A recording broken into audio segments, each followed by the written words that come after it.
Assalamualaikum warahmatullahi wabarakatuh. Shalom, Om Swastiastu, Namo Buddhaya, Salam Kebajikan. May peace be upon you all and best wishes to all of you. I'd like to give the warmest welcome to our distinguished guest, His Excellency Dr. Insinyur Bambang Susantono, MCP, M.Sc, PhD, as the head of Indonesia New Capital City of Nusantara Authority and also the advisor of G20. His Excellency Haji Anies Rashid Baswedan, S.A. MPP PhD, as the Governor of Jakarta and the co-chair of Urban 20, Sherpa G20 Indonesia, which will be presented by Mr. Benni Aguscandra, Head of Department for Investment and Integrated One-Stop Services DKI Jakarta Province, or Dinas Penanaman Modal dan Pelayanan Terpadu Satu Pintu DPMPTSP Provinsi DKI Jakarta.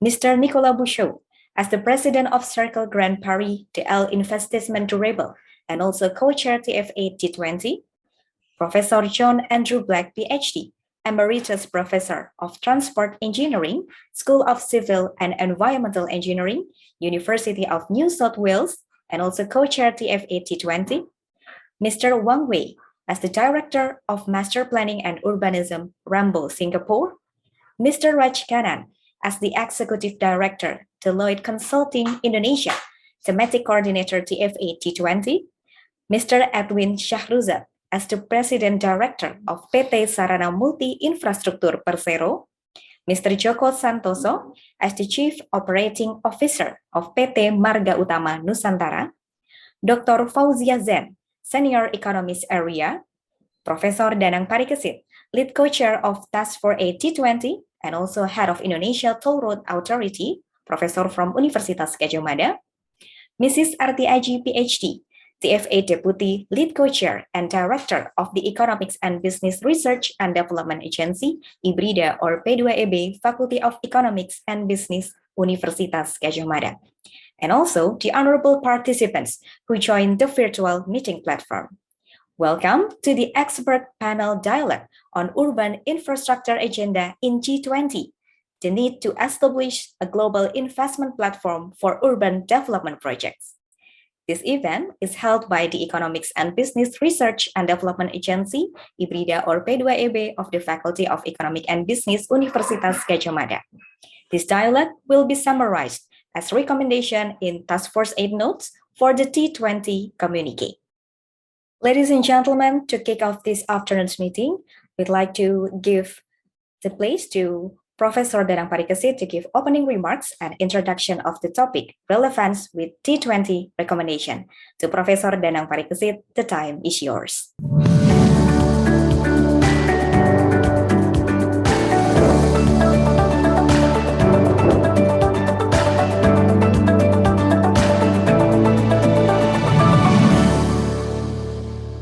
Assalamualaikum warahmatullahi wabarakatuh.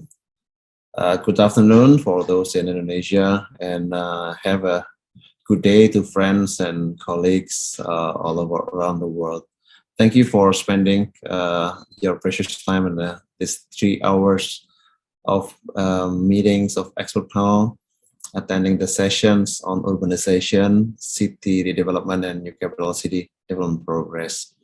Welcome to this expert panel series of Think Tank 20, an official engagement group of G20 Indonesia Presidency. This webinar is organized by the Task Force 8 on Infrastructure Investment and Finance and co-hosted by the Faculty of Economics and Business of Universitas Gadjah Mada and also ERIA, the Economic Research Institute for ASEAN and East Asia. We are delighted that today, on this webinar, we have His Excellency Dr. Bambang Susantono, the head of Ibu Kota Nusantara, the Indonesian New Capital City, as the main keynote speaker for this panel expert meeting. He is also an advisor to T20 and former Vice President of the Asian Development Bank, and therefore we have a high hope, high expectation to have an important messages from him during this expert panel. We are curious, all of us, on how he will help and will provide instruments to Indonesian government to shape the vision and the future of Indonesian New Capital. We have also Mr. Benni Aguscandra, representing His Excellency Anies Baswedan, the Governor of Jakarta, the co-chair of U20. U20 is or Urban 20. It's also an engagement group of G20 focusing on developing an urban agenda for G20 leaders. U20 is very instrumental in pushing forward the global urban agenda, and certainly the need for sustainable financial resources to meet the infrastructure demand is huge, is high. So it is very instrumental to for us to listen to what U20 is going to say in this expert panel. The panel will present experts, obviously, practitioners, investors, developers on urban and city development. The session will bring us a dialogue where key questions will be raised by Dr. Fauziah from ERIA as our moderator. We will listen to our keynote speakers, but more importantly, we would like to have the insight and critical questions from our audience on the subject of urbanization, city rejuvenation, and new capital city development. This year, this G20 has its own unique challenge. The ongoing threat of pandemic, the COVID-19 pandemic, the continuing impacts of the climate change, and more recently, large-scale geopolitical conflict has increased the risk of economic progress.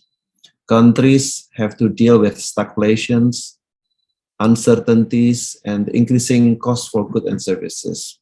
The cost of cracking infrastructure backlog, which is already there, already high, is even higher as which price for using infrastructure is also increasing. Cities and urban areas are no exceptions. The economy in both developed and G20 members very much dependent on their city. Any disruption to cities' economy not only will hurt their inhabitants, but only affecting the countries as well. Cities and urban areas are not only acting as a mainstream economies, but also a place to live. G20 leaders have recognized this, I understand, I believe, but actions needs to be taken more seriously, more progressively to create livable cities. Cities with low carbon emissions and minimal local pollutions, notably low on particulate matters and toxic waste. Cities are also hubs for the global supply chains, and to ensure seamless mobility of goods and services, either physically or virtually, authorities will have to invest heavily on technology, especially invest heavily on digital technology. It is imperative for G20 leaders to act individually and collectively, addressing these urban issues and find the right solutions to the problems in a sustainable way. One of the particular interests from our task force is on the questions of how to tap global financial resources to finance our cities and urban development projects in a sustainable manner. At the Task Force 8, we are calling G20 leaders to establish a global investment and financing platform for urban development programs. In the previous G20 meeting, there are already a dialogue on SIF or SIIF, which is a Sustainable Infrastructure Investment and Financing. We see that urban infrastructure projects are ideal candidates for such schemes. So I think what we need to do is to start thinking and to provide recommendations to make it work. So in my close remarks, I once again thanking all the keynote speakers, the expert panels, moderator, and audience of this webinar. I want to thank our sponsor and knowledge partners, the Indonesian Infrastructure Guarantee Fund, IIGF, ERIA, PT Hutama Karya, PT Nusantara Infrastruktur, Deloitte Consulting and Deloitte Legal, Samuel Securitas, and the University Network for Indonesia Infrastructure Development for the continuing support to the T20 and the Task Force 8 on infrastructure investment and finance. I hope we can have a meaningful session, useful exchange of thoughts, and to gain collective knowledge from the discussions. Once again, thank you. Wassalamualaikum warahmatullahi wabarakatuh. Thank you, Professor Danang Parikesit, for the remarks. Distinguished guests, delegates, ladies and gentlemen, now allow me to invite His Excellency Dr. Insinyur Bambang Susantono, MCP, M.Sc, PhD, as the head of Indonesia New Capital City of Nusantara Authority and also advisor G20, and His Excellency Haji Anies Rashid Baswedan, SAMPP PhD, as the Governor of Jakarta and the co-chair of Urban 20, Sherpa G20 Indonesia, which will be presented by Mr. Benni Aguscandra, Head of Department of Investment and Integrated One-Stop Services DKI Jakarta Province, or Dinas Penanaman Modal dan Pelayanan Terpadu Satu Pintu, DPMPTSP Provinsi DKI Jakarta, to give the keynote speeches. To the first keynote speaker, His Excellency Dr. Insinyur Bambang Susantono. The time is yours.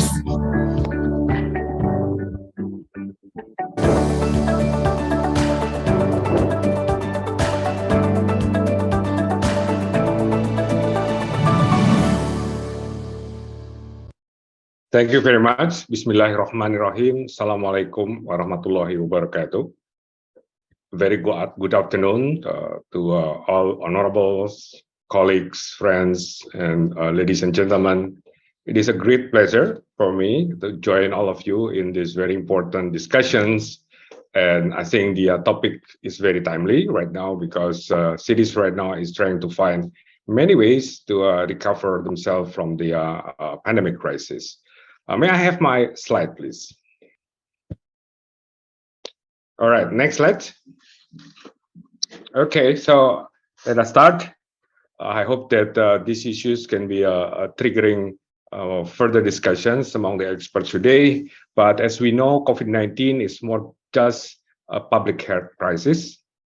The pandemic has triggered unprecedented health and economic crisis around the globe.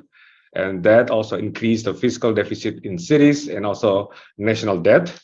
Around 80 million people have been pushed back into extreme poverty in Asia and the Pacific. Next slide, please.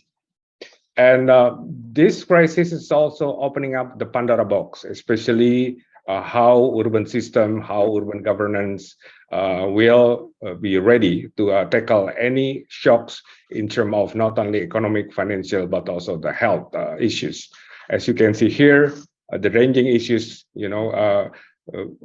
coming from inadequate urban and social infrastructure, the greater impact of vulnerable populations, the limited ICT system, the urban economic crisis because there is a drop in revenue, lower taxes as well as tariff, and also disruptions in the value chains. That is also very important because we know exactly that this is affecting the urban fiscal conditions. And at the end of the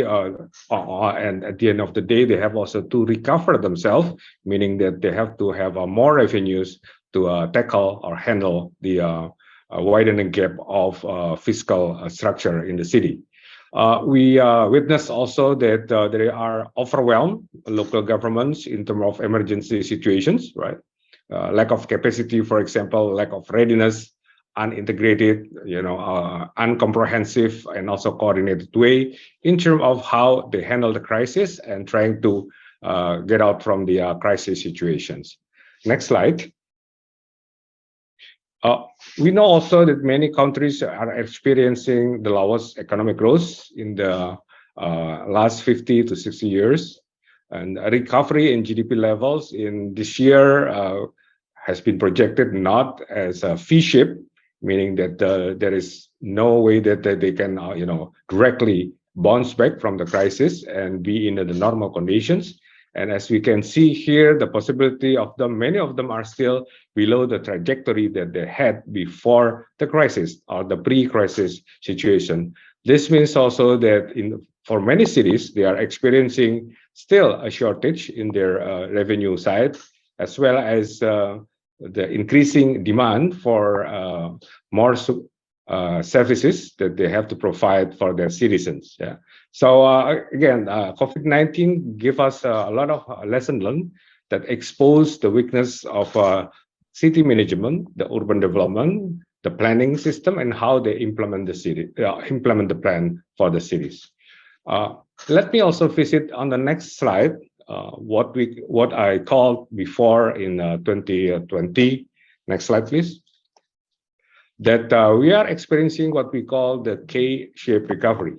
The K-shaped recovery, it looks like the K alphabet, in which the widening gap between the poor and the rich, for example, between the have and the have-not, between urban and rural, between regions, are getting widened because of the pandemic COVID-19.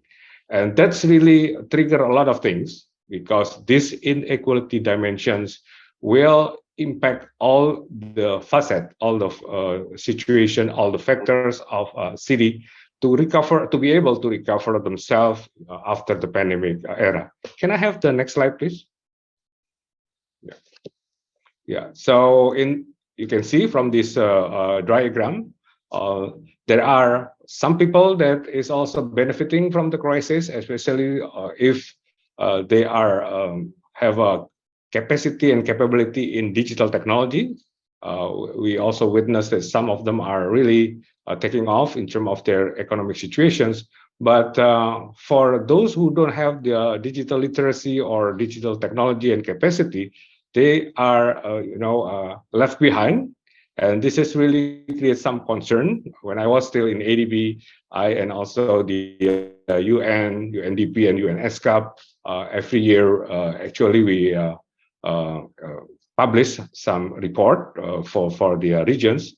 And one of the important messages in 2021 is how we can try to stop the widening gap in this kind of situation. Again, the widening gap is not only between the rich and poor, but also between regions. Even in one city, we can see a widening gap between the area that very affluent with the area that is left behind, and also between rural and urban area. Next slide.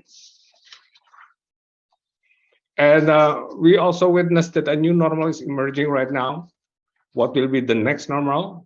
Should actually, to be honest with you, I myself don't know what the next normal. There will be a very dynamic situation in which the new factors, like the next slide.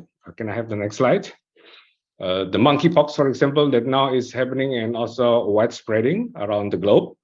We are witnessing also that there is some cities that are struggling to try to tackle these issues, although this is not happening here in Indonesia.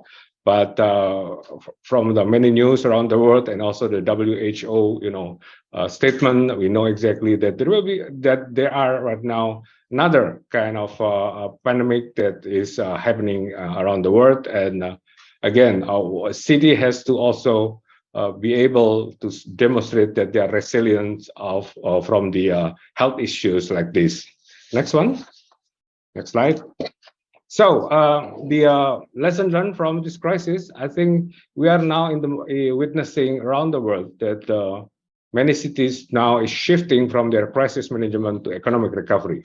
At least COVID-19 is already declining the issues. Also because of the whole sort of like action plan can try to curb the impact of this COVID-19.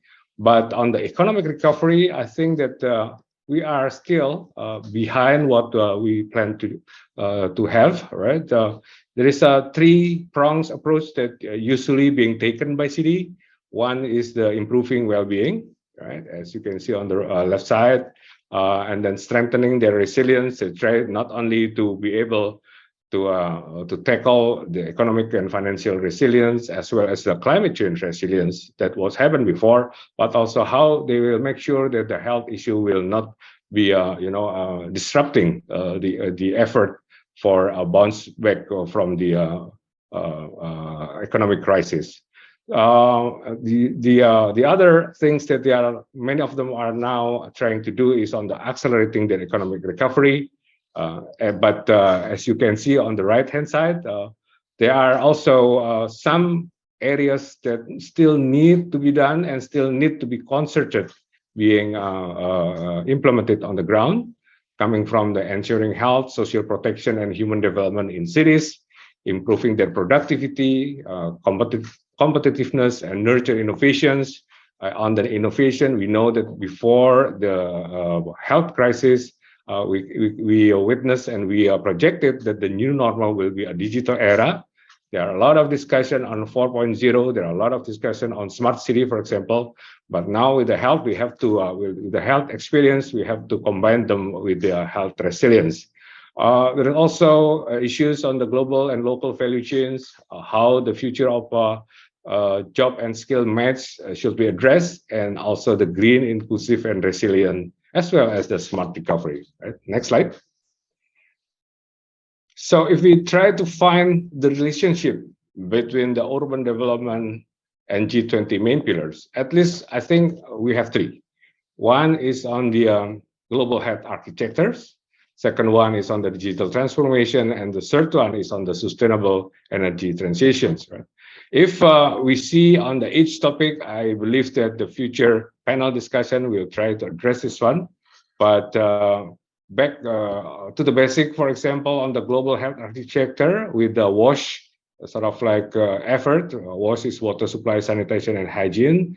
On digital transformation, how we can reconcile the smart and but inclusive. So smart and inclusive, so no one should be left behind on this digital era. And also on the sustainable energy transition, there's a lot of things that we have to do with renewable, for example, because the cities consume approximately 70% of the global energy productions.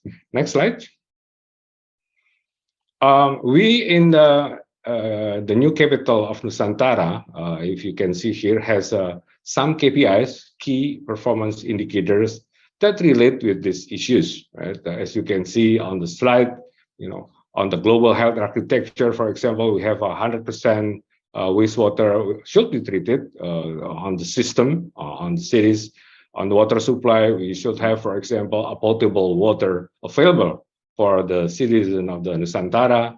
For digital transformation, we have to have a smart city coverage, at least 100% digital and ICT connectivity for all residents and business. And for the sustainable energy transitions, we do hope that by 2045, we will be net zero carbon emissions for the Nusantara. We have now in the middle of developing the roadmap for the net zero carbon emissions by 2045. We can achieve more by having carbon positive, or we call it, or perhaps you call it carbon negative issues, because 65% of our 256,000 hectares of land in IKN Nusantara will still be the tropical jungle in 2045. So it will be able to absorb, acting as a sink, carbon sink. We do hope by controlling this and also controlling the built-up environment on the only 25% of the 256,000 hectares will be built. So we can have carbon positive balance. The more carbon that being absorbed by our jungle or the tropical forest, rather than the one that we produce or emit in the cities. Next slide. On the actions towards sustainable and resilient city, we can do at least 4 things, and this is something that we're also trying to implement in our new capital city. One is creating the sustainable finance by assessing climate risks and the risk of transitioning toward a low carbon economy. We try to maintain from the beginning our ESG credibility, environment and social governance, because we would like to also be able to issue a municipal bond or perhaps thematic bond, like the green bond, blue bond, and let's say the gender bond in the future. As one of thematic bond that relates with the SDG targets in 2030. So that is one on the creating sustainable finance. Second one, we promote more resilience to climate change through adaptation and mitigations. And as I told you before, that we are in the middle of developing our roadmap for net zero emission in 2045 for these issues. Another thing is innovative planning to promote more on sustainability Mostly, we would like to also control and try to align ourselves with SDGs target and also programs. And I myself would like to set up one office for the SDG delivery unit in my authority, in my organization, so that we can monitor and also trying to always align with the SDG target.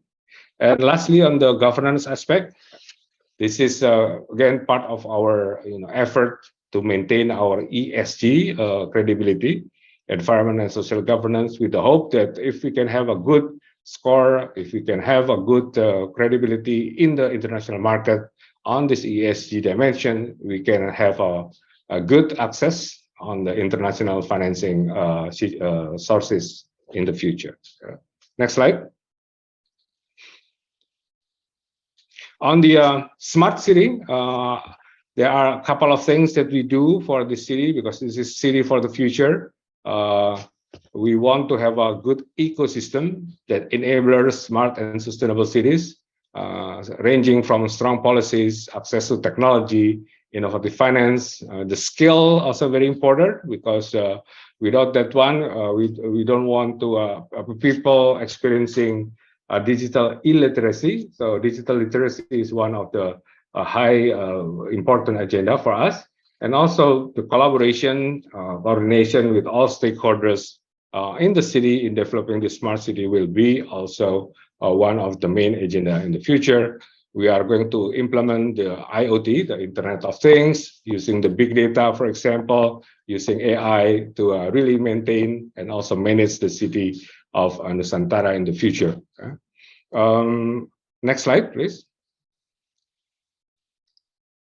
Challenge, of course, we projected there will be some challenge that we have to tackle in the future. But let me share with you that we have five features, five characteristics that will be implemented as main principles of this Nusantara city. One is green cities, that including the climate change dimension. The second one is smart, because we want also to be a smart city. That also include, for example, the intelligent transport system, the latest building information management, the smart metering, and others sectoral smart system. Second one is green smart. The third one is inclusive, because we want to have a city that a city for all. This should be on one hand is modern and also a very high technology city, but on the other hand, we want also everybody be in the city, everybody own the city. That's why this is a city for all. And the fourth one is resilience, as we already demonstrated, as I already shared with you in the previous slide, that resilience now, including the health, factors that is coming as important factors for the urban management. So not only the resilience situation that has to be related with the economic, financial, and climate change, but now health will be important factors for the future. So green, smart, inclusive, resilient, and of course, the last one is sustainable. Next one. Next slide, please. On the funding scheme, we expect that the new capital city needs about 30 to 35 billion US dollar until 2045. The city itself will be hosting about 1.7 to 1.9 million people in 2045. And only 20% will be coming from the state budget. And we use mainly the state budget or the APBN, the government funding, at the first 3 years. Why? Because we want to demonstrate and create the market confidence. We want to see to the show to the audience that this is a cities on the go, and you will see a lot of not a lot, but one complete ecosystem around 900 hectares will be there, including the palace for the president, vice president, main government buildings, a plaza, for example, and also facilities for education, facilities for health, facilities for your day-to-day needs like a grocery kind of things, and also some amusement centers. So what we built until 2024, mainly using the government budget to create market confidence, and we would like to showcase that the city is really a complete city. It's not only building constructions, gray building, for example, just for the structure of the building, but also the ecosystem, the livelihood of the city is the main aspect that we want to showcase in 2024. Right? For the funding, as you can see here, we open up, any possibility for private sector and also the public to participate, ranging from the crowdfunding, also new kind of things like a blended financing, also with a new kind of carbon trading, for example. That will be area that we want to explore in the future. Next slide. So let me finish my remarks and expect that there will be a new kind of ways of developing a city in the future. A couple of weeks ago, I went to the World City Summit, and many of us also share this concern. If you are urban planners, you are taught to always think that the 3D is the new approach. I think the latest approach in the last 10 years, in the last decade, that consists of density, diversity, and also design. Meaning that we are taught to have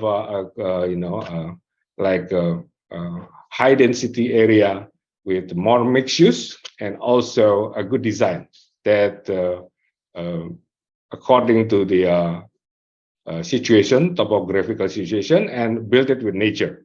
So that is why the approach like the nature-based solution is now coming into many cities, and also how you combine the green and the gray infrastructure all together.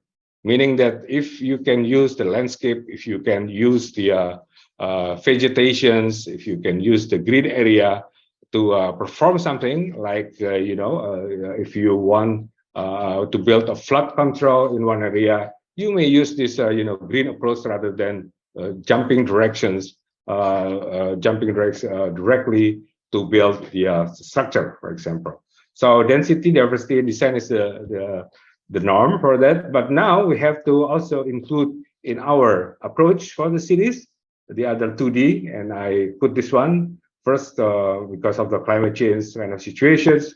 We have also to have a decarbonizations or decarbonize the approach, implementing plan with the lowest possible sort of like emissions. We use more renewable, for example, and trying to curb more emissions on the cities, and also digitalize. Digitalize, I think, is a approach that very dominant coming into the urban management and urban development before we have the pandemic issue. So I do hope that 3D now is, becoming the 5D. I don't know whether you have another, keywords for this one, but at least this is our experience, and we would like to also put this as our approach for the cities. Remember, the Nusantara has 5 keywords. One is green, second is smart, the third one is inclusive, fourth one is resilience, and the last one, of course, is sustainable for a city. So with that, I thank you for all of your attentions. And last slide, I think this is just a thank you slide, yes. So let me congratulate all the organizer for having this very important expert group discussion. I do hope that something new coming from these discussions.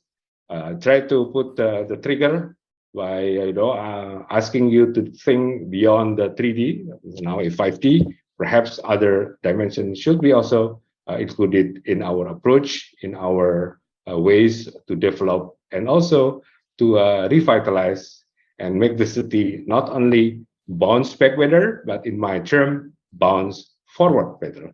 Thank you very much. Terima kasih. Assalamualaikum warahmatullahi wabarakatuh. Thank you, Mr. Bambang, for the insightful presentation. Ladies and gentlemen, the next keynote speech will be delivered by Mr. Benni Aguscandra.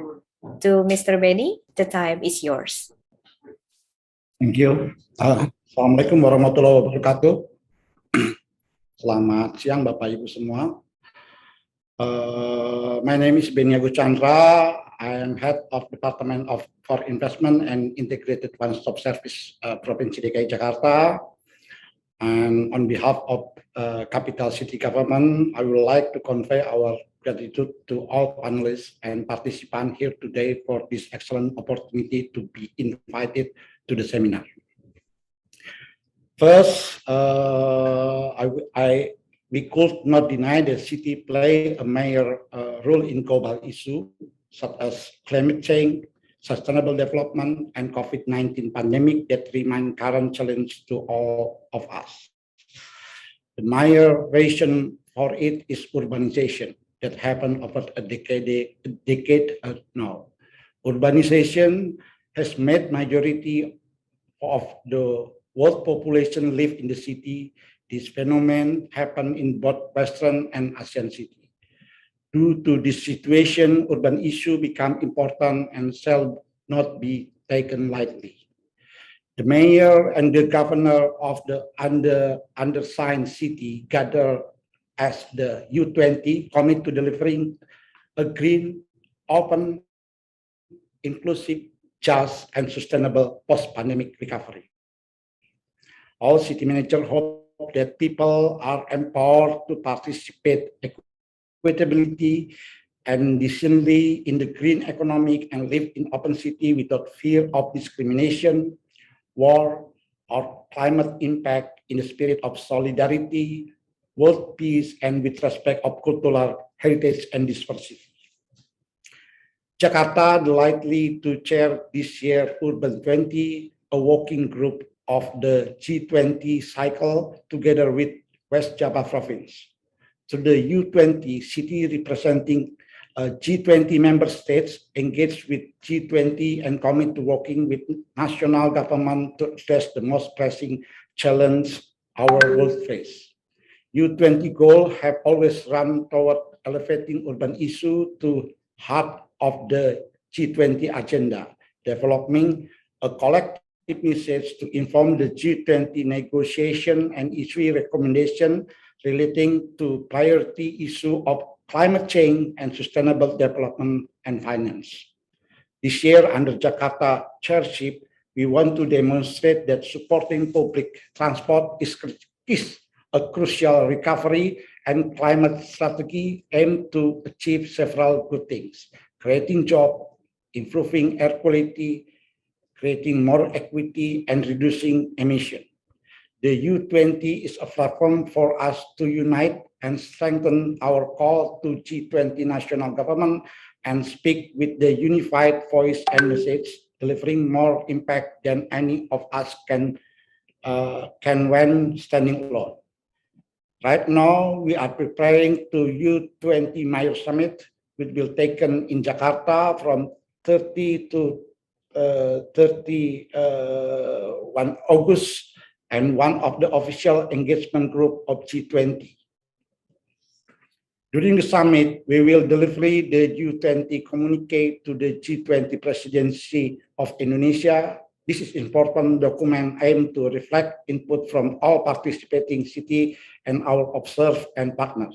This year, the communique has undergone 2 comprehensive review round in feedback from over 20 cities in focusing on following priority. First, investing in health and housing as a cornerstone and economic and social recovery for all.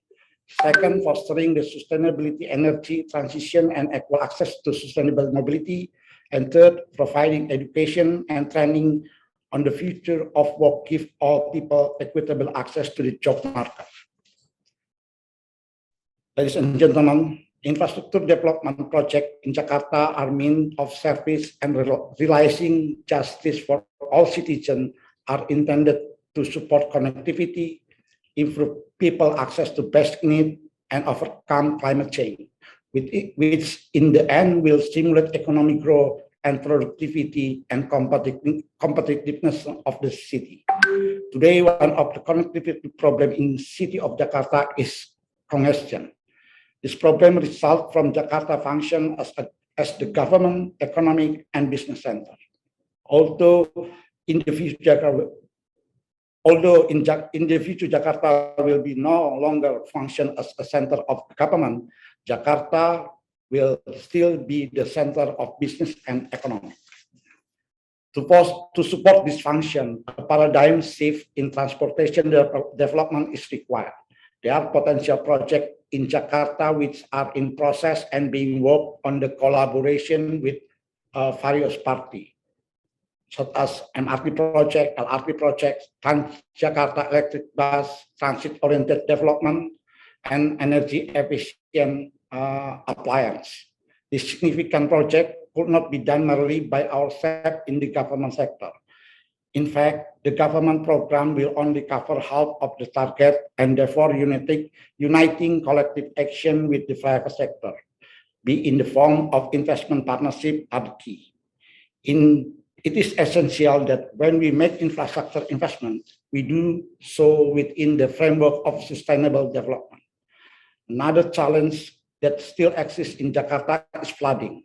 Mitigation flood disaster require management from upstream to downstream in the Ciliwung Cisadane watershed area. As well as we all know, this disaster mitigation effort can already started and planned for the next few years have been set. Flood mitigation effort cannot be separated from environment conservation program, which are restored the function of the river and their watershed to the natural function. Certainly, this is a significant and long-term job that requires energy and collaboration between the central government and local government. Ladies and gentlemen, all participants, there need that the government will guarantee to reassure that private sector that the government will be responsible for the risk of specific project. This guarantee certainly increase the bankability of the project, ensure sustainability financing, and create an investment environment that promote private sector participation. PT Penjamin Infrastruktur Indonesia, Indonesia Infrastructure Guarantee Fund, is a central government specialized vehicle that can support the speed of the development of infrastructure by providing guarantee through an accountable, transparent, and credible process. Jakarta City Government closely coordinates with PT PII to explore good alternative structure to increase the certainty of successful transaction with investors that lead to the development of quality and efficient infrastructure, such as MRT Fase 3 and 4, ITF development, Spam Juanda Jatiluhur, and other national strategic program. Jakarta Capital City Government has also established Jakarta Investment Center, an investment promotion agency to support and the convenience for any investor that are interested in doing business in the city. GIC acts as gateway to provide any information needed and guide potential investors to go through all the necessary regulation to help the investment process to be hassle-free and effective. In 2021, GIC has served more than 50 project facilitation ranging from infrastructure, transportation, water management, environment, and other sector projects.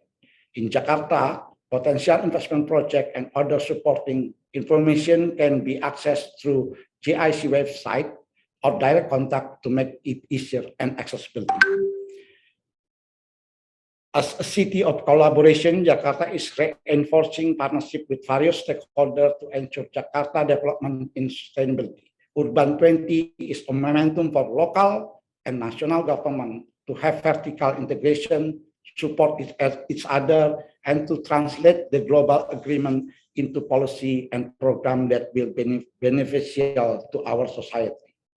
U20 is also momentum for fellow city leaders to form a coalition to overcome challenges experienced by cities that have undergone a pandemic crisis, as part of having a horizontal integration between cities. The government of Jakarta hopes that through this seminar, we can share our opinion to prepare strategy for responding to various challenges in urban infrastructure development and the need for global investment platform, particularly in the context of new capital city of Nusantara, IKN. Thank you and have a great discussion ahead. Assalamualaikum warahmatullahi wabarakatuh. Thank you, Mr. Benni. Our gratitude goes to His Excellency Mr. Bambang Susantono and Mr. Benni Aguscandra for the inspiring speeches. Allow us to salute both of you for continuing your activities to serve the community. Thank you very much for joining us in this session. Well, distinguished guests, ladies and gentlemen, we are now proceeding to panel discussion with 6 outstanding speakers in their field. Here we have Mr. Nicolas Buchoud, Professor John Andrew Black, Mr. Wang Wei, Mr. Reg Kanan, Mr. Edwin Shahruzad, and Mr. Joko Santoso.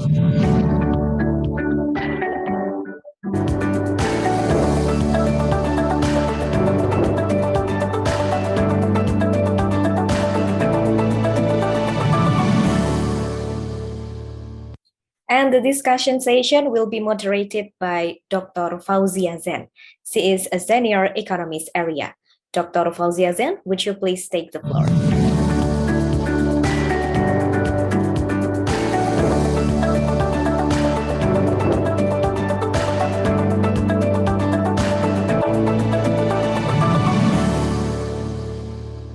Thank you, Bu Eta. Distinguished speakers, ladies and gentlemen, a very good afternoon from Jakarta. I am Fauziah Zen from the Economic Research Institute for ASEAN and East Asia, who will be moderating this panel expert discussions. Our rundown is as following. First, I will shortly introduce our panelists, and then I will start asking questions to each panelist that we will have about 8 minutes to speak and respond. For the last 15 to 20 minutes, we will have receive follow-up questions from the floor and also discussions by the panel. Let me start with brief introductions to our prominent line speakers here. First, Mr. Nicolas Buchoud.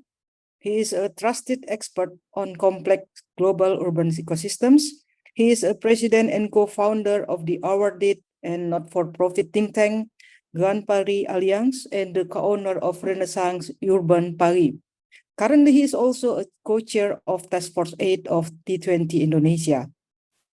Mr. Buchoud is an alumnus of Xiong Po Paris in Public Law and Public Administrations, Xiong's Po Paris School for Urban Affairs, and holds a Master Summa Cum Laude from Paris La Sorbonne University in 17th century Chinese history. Thank you for coming and talking here, Mr. Nicolas. Next, we have Professor John Black. He is Emeritus Professor and Foundation Professor of Transport Engineering at the School of Civil and Environmental Engineering, University of New South Wales, Australia. He received his PhD from Postgraduate School of Civil and Structural Engineering, University of Bradford, UK, a Master from Department of Town and Country Planning, University of Sydney, Australia, and a BA from Victoria University of Manchester, UK. Professor John has rich experience both in public and private sectors for infrastructure development, including as a director at the Black Miller Wilmot and Associates and director of infrastructure planning at the Urban Research and Planning International. Professor John is also a co-chair of Task Force 8 in G20 Indonesia. Thank you for coming and talking here, Professor John.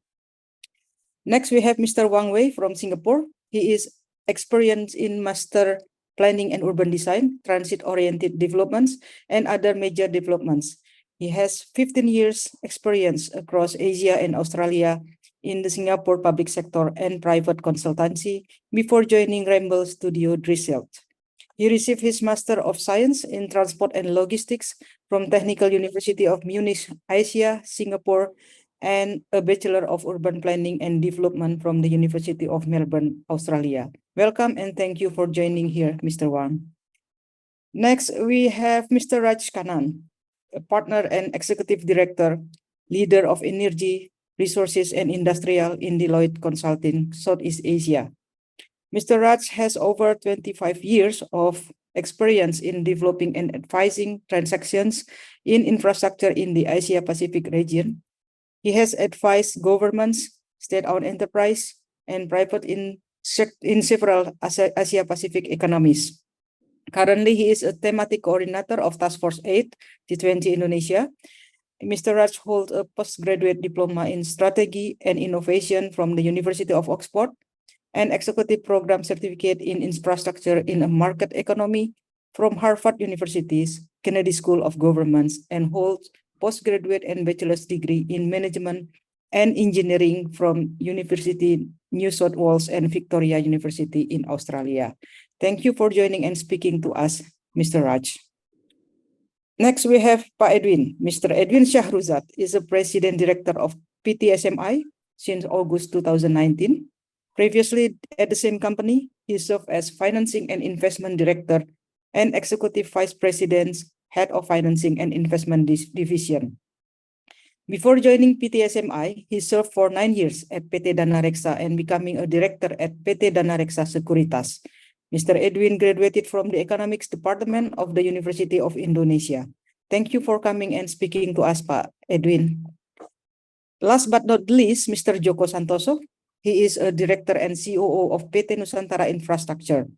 Prior to joining PT Nusantara Infrastructure, he was an executive in PT Holcim Indonesia and Kimberly Liver Indonesia. Mr. Santoso is a graduate of Accounting Department from University of Gadjah Mada and graduated from Executive Program in Leadership and Management at the IMD Business School, Switzerland. Welcome and thank you for talking to us today, Pak Joko.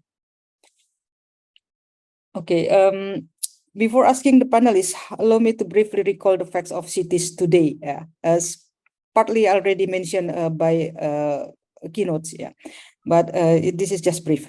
More than half of global population is living in the centers of urban areas, and the number is still increasing. Cities are important providers of employment, and 2/3 of global energy demand come from cities. As mentioned by His Excellency Pak Bambang Susantono, consequently, cities contribute 70% of global emissions. Hence, people create cities, living there, enjoy and suffer from the good and bad this city's design, produce welfare and contribute to the environmental limits. So in many cases, we have twofold phase of cities. Cities governments are struggling with designing, redesigning, and financing co-located affordable housing between economic and employment activities, integrated transportation, and good quality of urban lives. Pak Benni Aguscandra of Jakarta government also mentioned about their readiness to materialize a collaboration city for Jakarta. So it is inevitable to have and develop cities which are green, inclusive, sustainable, and resilient. If we don't do it, the damage will cost us more in the future. Now, we have all these experts and practitioners, and we would like to hear their insights. Okay. Let me start with Nicolas. We know that related urban issues are relevant with rapid urbanizations, and at the same time, we are concerned about the sustainability, as also mentioned by His Excellency Pak Bambang Susantono. How do you see the issues of urban development, regeneration, and also new capital city shall be discussed in G20 agenda, and how are they relevant to the G20 three main pillars, namely energy transition, global healthcare architecture, and digital transformation? Please, Nicolas, time is yours. Thank you very much, dear Fauziah, and thank you also for inviting me to today's discussion. I would like very briefly to start with one remark, that is where we are with urbanization. I think at this moment, and it was there also, I would say, behind the presentation of Bambang Susantono about the new capital city in the beginning, we are at a turn of urbanization. What I mean here is that we have been living since the end of the Cold War, since the beginning of the 90s, with a vision of urbanization equal more infrastructure, equal more connectivity, equal more growth, equal more wealth creation, equal more well-being. And sort of everybody across the planet has been pursuing a model of greener, smarter urbanization. Somehow we have reached the limits of such an approach and such a model for several reasons. One is a systemic overconsumption of resources, and another one is a systemic underinvestment in social capital and social infrastructure. And this phenomenon has been, I would say, accelerated by the 2008 global financial crisis, and all calculations from urban networks, from the OECD and other international organizations and multilateral financial institutions have shown that the financial capacity of local governments, including large cities, Paris, Jakarta, New York, etc., across the globe, Sydney, have been seriously affected by the 2008 financial crisis. And while we were, by 2018, 2019, globally recovering the investment capacity of those local governments pre-2008 levels, then came the pandemic, the crisis of the COVID-19 pandemic, which has affected another time the capacities of local governments. And I would maybe summarize by this formula: while urbanization is no universal, widespread, we do not really have at our hand the right formula, the right urban model.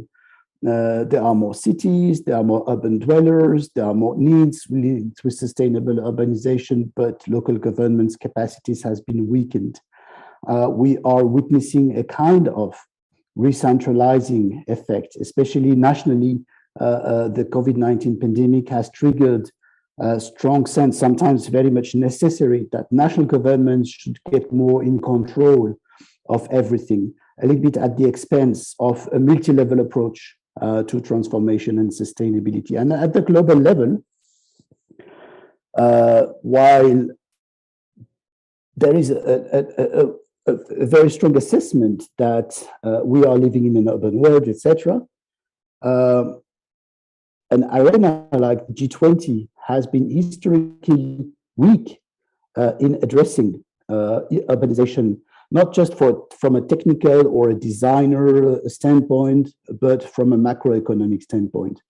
I would argue that at this very moment, while we speak, and this is why I very much welcome such a conversation that we have, there is a very limited understanding by our national leaders about how much urbanization is complex, but also about how much a disregard about the management of urban systems by international institutions, by leading forums such as the G20, will limit the solutions, will limit the impact of the solutions by national governments. So what I'm advocating here is for a multi-level approach to finding and solving the equation that is addressed globally by the G20, and the three priorities of global health architecture or digitalization or energy transition, they must take shape in cities. And this is not possible by international institutions and by national governments only. But this is only part of the answer. There is another factor of complexity, which is linked with the current geopolitical situation.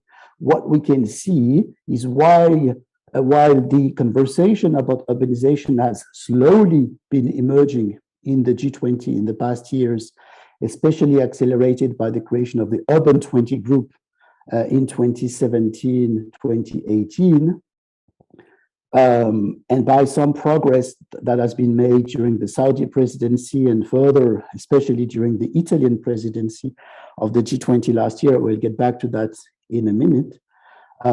We are witnessing a competition between infrastructure investment spheres. I'm talking here, for example, about the plan of reinvesting in infrastructure in the US, the global gateways by the European Union, the G7, Global Infrastructure Partnership, the Chinese-led Belt and Road Initiative, etc. And if we fail to install a durable dialogue mechanism across the G20, right, around those investment in future infrastructure systems, which do have a major impact on urban systems, be it about physical infrastructure or energy infrastructure, digital infrastructure or social infrastructure. What we witness here, that is the turn of 30 years of, I would say, global approach to urban systems, might just end up into a complete mess and more difficulties to solve locally in a coordinated manner a number of global challenges, starting with global warming and fostering the energy transition. In that regard, we have developed in the in our task force, in our infrastructure task force this year and last year, an approach consisting in pushing and advocating for a G20, G7 pact on sustainable urbanization, for installing a high-level dialogue mechanism which does not exist at this moment. Every year, the G20 cycle starts with other priorities and other directions, and bits of working groups are maintained, but most of the benefits of one presidency is a little bit lost, are one after the other.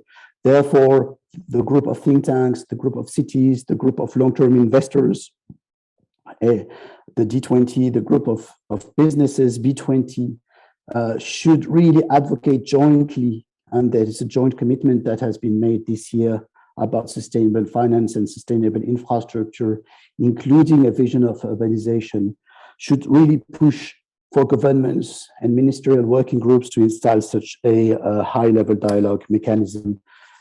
And a G20, G7 pact on sustainable urbanization would not be a luxury, would not be just one more mechanism or one more complex things to set up, but it is really about advocating for cooperation instead of just competition, and for common understanding of two things.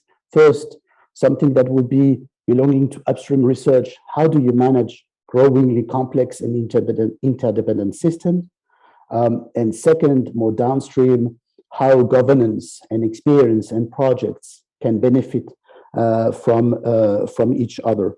If we don't do this, then there is a real risk that in this moment, urbanization issues are again being a little bit disregarded, and that while we are thinking about finance to reach the goals of the Agenda 2030 or other global commitments, we will not be collectively, individually, locally, regionally able not just to cope with those finance gaps, to address those finance gaps, but to build an approach where the measurement of those finance gaps is compensated by a new approach to social capital building, etc. And therefore, also, our discussion about infrastructure systems is so important.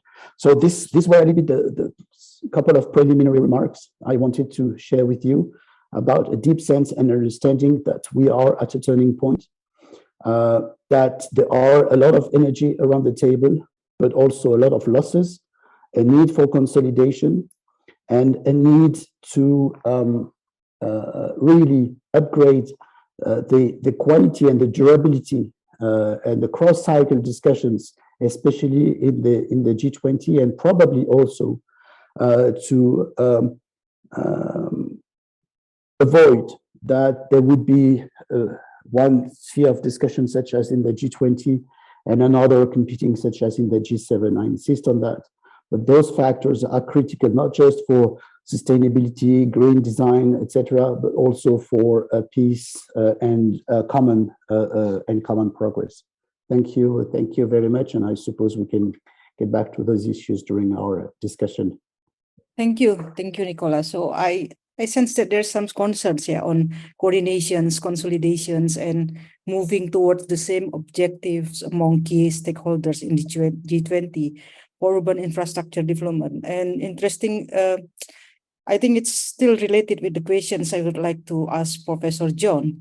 Professor John, what is your views on the strategy for G20 leaders to ensure the cities are sustainable and contribute to the three pillars of G20 and also to SDGs?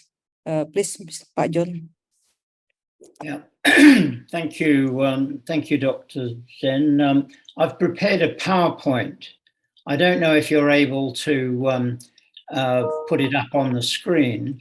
All of the details in terms of answering the question posed are in this PowerPoint. If that's not possible, then I'll just give an overview verbally, and the participants to this seminar can access this at a later date. So are you able to get that up on the screen for me? Well, the first thing is that it's clear urbanization is a global problem. And by the year 2050, 70%. Oh, okay, thank you. Thank you. Can someone work through the screens? Okay, there. Yeah. No, next one, please. Thank you. 70% of the world's population are going to be living in cities. And we know these are going to generate the problems. And we also know this is where the greatest social impacts. And my first point is the global strategy for G20 leaders is just to recognize there must be much more focus on the cities, an urban focus in all of the sort of global architecture that I'll come on to. So the next one, please. Next slide. Yeah, look, there's already an enabling policy framework for energy transitions. And the report that I refer to is referenced at the end of the PowerPoint. It's a United Nations report, and I've picked out some of the main issues. So next slide, please. Okay, policy and regulatory framework for decentralized and variable energy technologies. That's what's required. It's a matter of balancing multiple technical, economic, and social aspects on the transitions to energy future. And this must be a just transition involving much broader stakeholder engagement, private sector, public capital providers, and ensure that private finance reaches clean energy systems from production to end use. Next slide, please. There's also a framework for global architecture for health, preparedness, resilience. That's a WHO document. Next slide, thanks. Okay. There's a very interesting study that I refer people to. It's published in The Lancet, a very influential journal, and it's put together by an international panel of experts about the health of cities. And the details are in this report, but it's a matter of transforming city planning, urban planning, to achieve healthy and sustainable development and lifestyles. And this is important. Evidence-informed thresholds for standards for urban design, such as transport, both short-term, medium-term, long-term targets. So this is evidence-based. This group have developed a toolkit for actually measuring progress through a whole wide range of indicators. And I refer our committee and other people interested to that publication that's referenced at the end. Next one, please. And the third theme is about data and infrastructure. And again, this comes from another research report. And I'm particularly interested in the governance of data as an infrastructure. And the context here is all of the issues that we've been discussing in this forum: sustainable development goals, energy transition. So how can data help us? Next one, please. And the governance has got to look at a couple of alternative models. One is that governance of data is a public good, therefore it should be shared by everyone. Well, that would be contestable, I would suggest, by private sectors. You can also have data as a laboratory where governments develop network of different providers and users and manage, if you like, a research agenda within this collaborative network.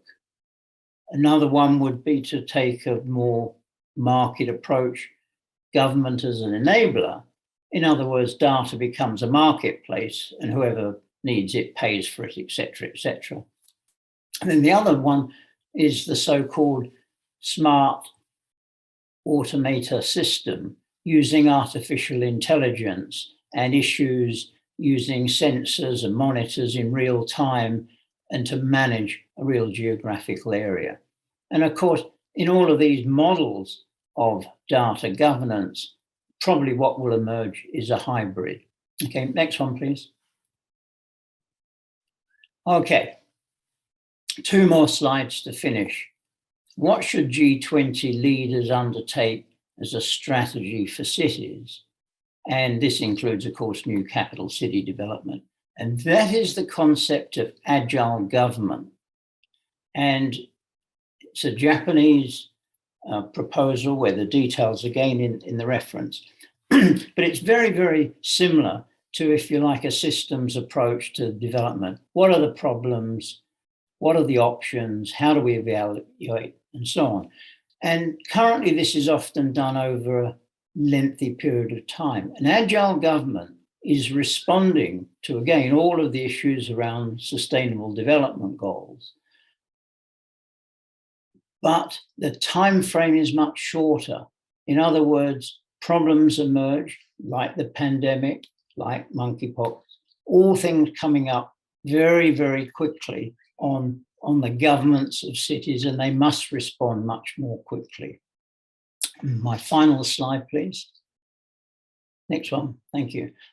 So what should the actions be? Now, I'm elevating, if you like, urban problems into a much bigger picture for international collaboration. And the first thing will be for the UN to establish something like the Cities Commission, which of course, each country's got to establish its own national sustainable cities commission, if you like, to monitor progress, has a budget allocation, and then coming down, each city needs to have an equivalent.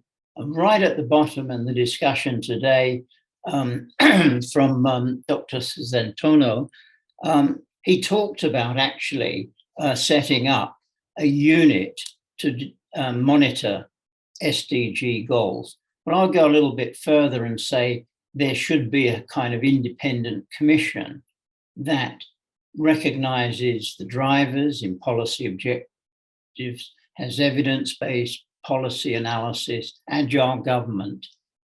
And so this needs to come, if you like, at the international level, the national level, city level, and of course, in the particular case of your new city, great opportunities to really monitor and demonstrate, as Dr. Susantono said, about Indonesia's progress in this whole sort of area of digital transformation, energy transition, and health and the health and well-being of cities.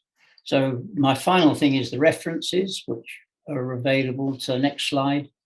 So you can go and sort of read all the information that I've just tried to summarize for you. So thank you very much, ladies and gentlemen, for the invitation to participate.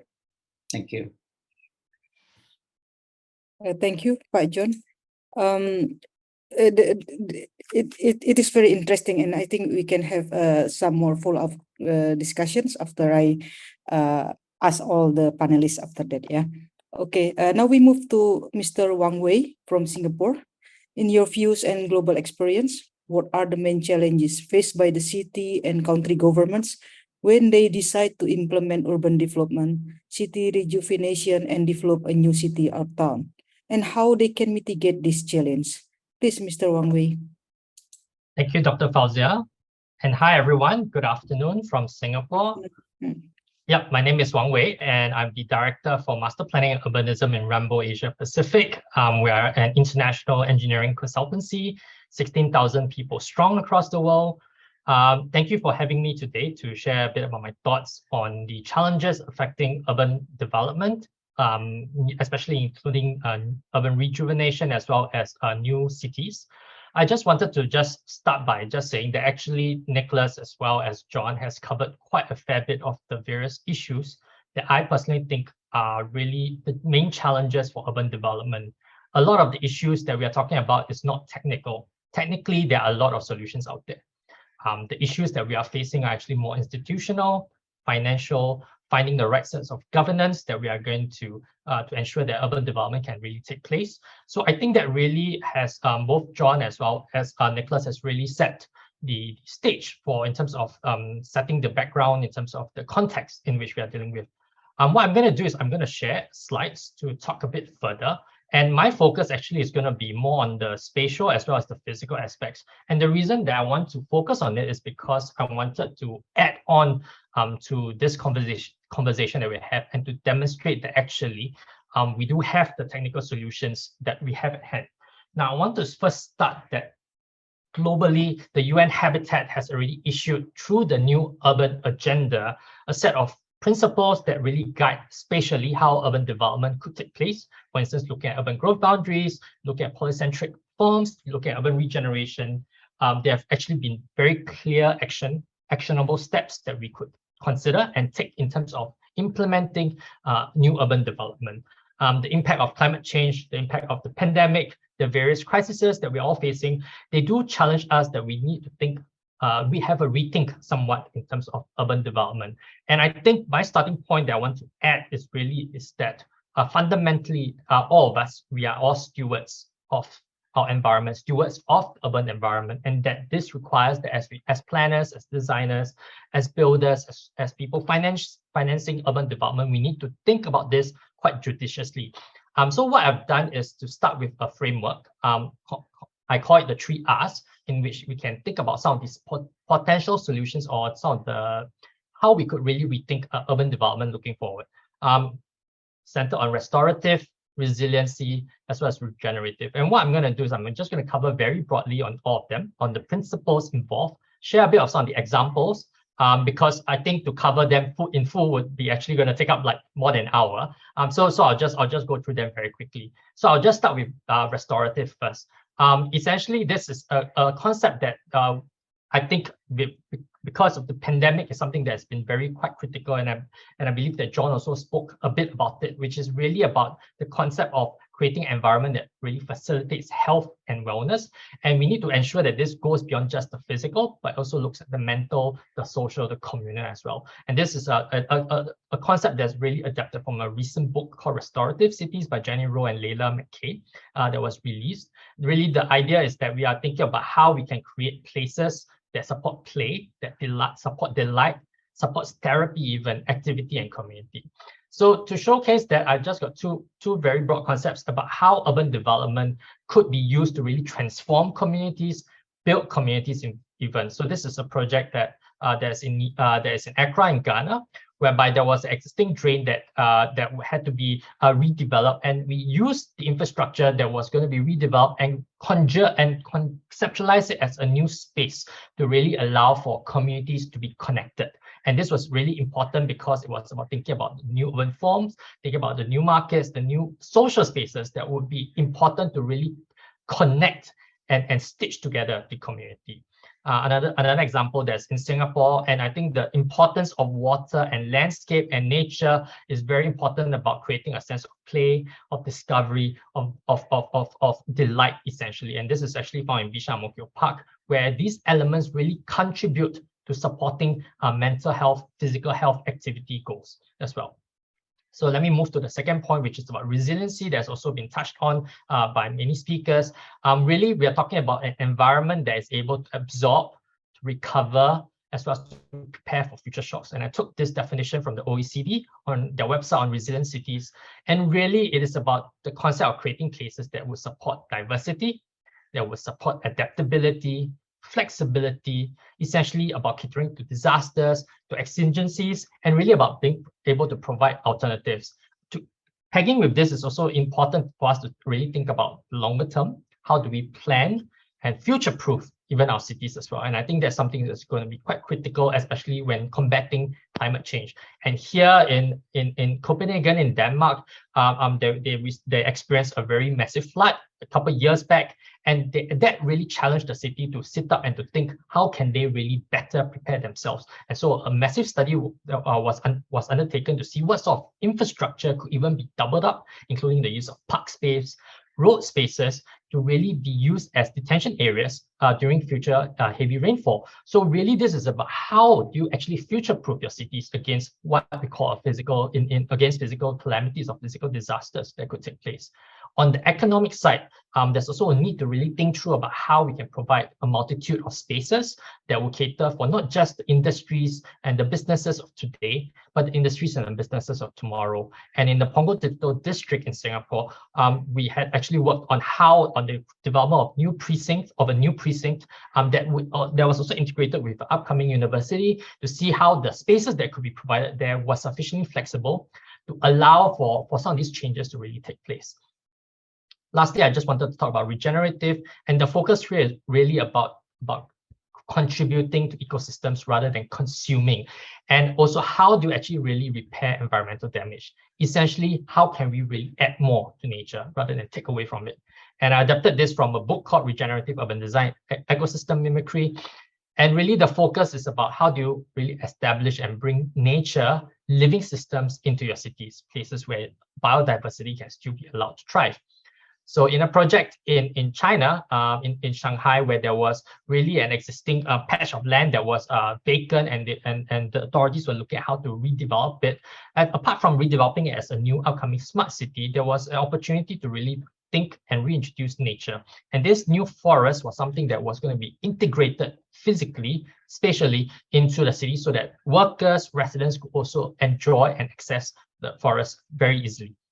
Now, even from a large scale down to the building level, we can also think about this and push the boundaries in terms of how some of these greenery could also be integrated, and also rethink about how community spaces can also be introduced. So this is in Kampong Admiralty in Singapore, where we introduced vertical greenery that function not only as to reduce the urban heat island effect, but really help providing a new sense of community, a new landscape essentially for this building. So with that, I just wanted to just summarize very quickly with a simple diagram, this framework that I have in mind about how urban development could be rethought through from a physical spatial perspective that includes the three elements of being restorative, being resilient, as well as being regenerative. But underpinning that at the back is really about a need for us to recognize we are all stewards, and hence stewardship would have to be that very fundamental basis which guides us in terms of how we think about it from a physical spatial environment. But as I shared, I believe that a lot of the challenges that are facing us will be just beyond the physical, because I think that we do have technical solutions out there. They are related more to the institutional, the governance, the financial aspects that I think that we do need to work, and also I'm more than happy to also discuss about this subsequently. Thank you. Thank you, Mr. Wang, for excellent thoughts. And I think now we had in our libraries on the concept of the cities, 3Rs from you. And let me link it with the concept of smart city, and I will ask the questions to Mr. Raj. Mr. Raj, the concept of smart city is very popular now, right? And some variations of that. But we know that actually it is not a simple thing. It requires a thorough understanding, hard work, and solid coordination, especially from city planners and leaders. What do you think important requirements for the city leaders to implement smart city? And how do you see the role of the digital technology to shape cities and urban areas to become greener and adaptive to climate change? Please, Mr. Raj. Thank you, Dr. Fauziah. Hello all. Good afternoon, and those who are overseas, good morning or good evening. Smart cities, as Dr. Fauziah just said, it is one of the, I guess, most used term, if you like. Almost every city wants to say, I'm developing a smart city. Every property developer is talking about smart cities. But conceptually, what is a smart city? The way we look at it, as you know, Deloitte Consulting, we are one of the largest consultants in developing smart cities. We've been involved in almost every smart city developed across the world. Within this region, we are active in Thailand and in the Philippines, etc. Historically, smart cities used to be a government-related development, if you like, right? So most cases, it was either the city government or federal government who would be promoting the concept of a smart city by virtue of either having superior telecommunication system, etc. But over time, what we see is a lot of the private sector developers see a huge benefit of converting their property development, like housing estates, etc., into a smart city. Let me explain what I see as the elements in a smart city. At the base, if you imagine a pyramid, at the base is what we would call the core elements, right? You can't be a smart city unless you have elements that are core to being a smart city. Say, for example, we take the development of IKN, right? As Nusantara, let's assume, I think as per Nusantara's plan, the first phase, if you like, is about roughly 6,000 hectares out of the 200 something hectares. That is what will be the future capital city of Indonesia. The first zoning, if you like, or the first phase is 6,000 hectares, which includes 3 different zones. One is for the palace, if you like, or the center of power, center of government, and then you have an education centric center, and then health centric center. And if we take that as an example, then let's assume it's a 6,000 hectare site. Then the core elements of that would be making sure that every building within that zone is a smart building, meaning the buildings have technology assisted power utilization, right? So meaning we are not, for example, if it's a zone, then we are using, for example, district power that enables the lower usage of air conditioning, for example, right? Or you would have buildings that would have gardens that will have, for example, smart lighting, right? So the lighting only comes on when a particular zone is actually utilized, right? So those are what we would call core elements. And beyond that, then the second layer is basically what we would call experience-centric elements, because you won't feel a city is smart or a zone is smart or a precinct is smart unless you have that. When you enter that particular space, you have a sense of, wow, the service is, for example, the 5G elements, all of the, your apps works, you're able to order the services that you want much faster. You are able to get to your offices much faster. So it's about experiences. So, and you have cities that are cleaner. So this is all part and parcel of having a smart city, which includes experiences that is related to, and we will split the experiences from individuals' experience from the perspective of comfort of service, ease of mobility, and the environment. So that's where the element of clean air, having waste that is collected on time.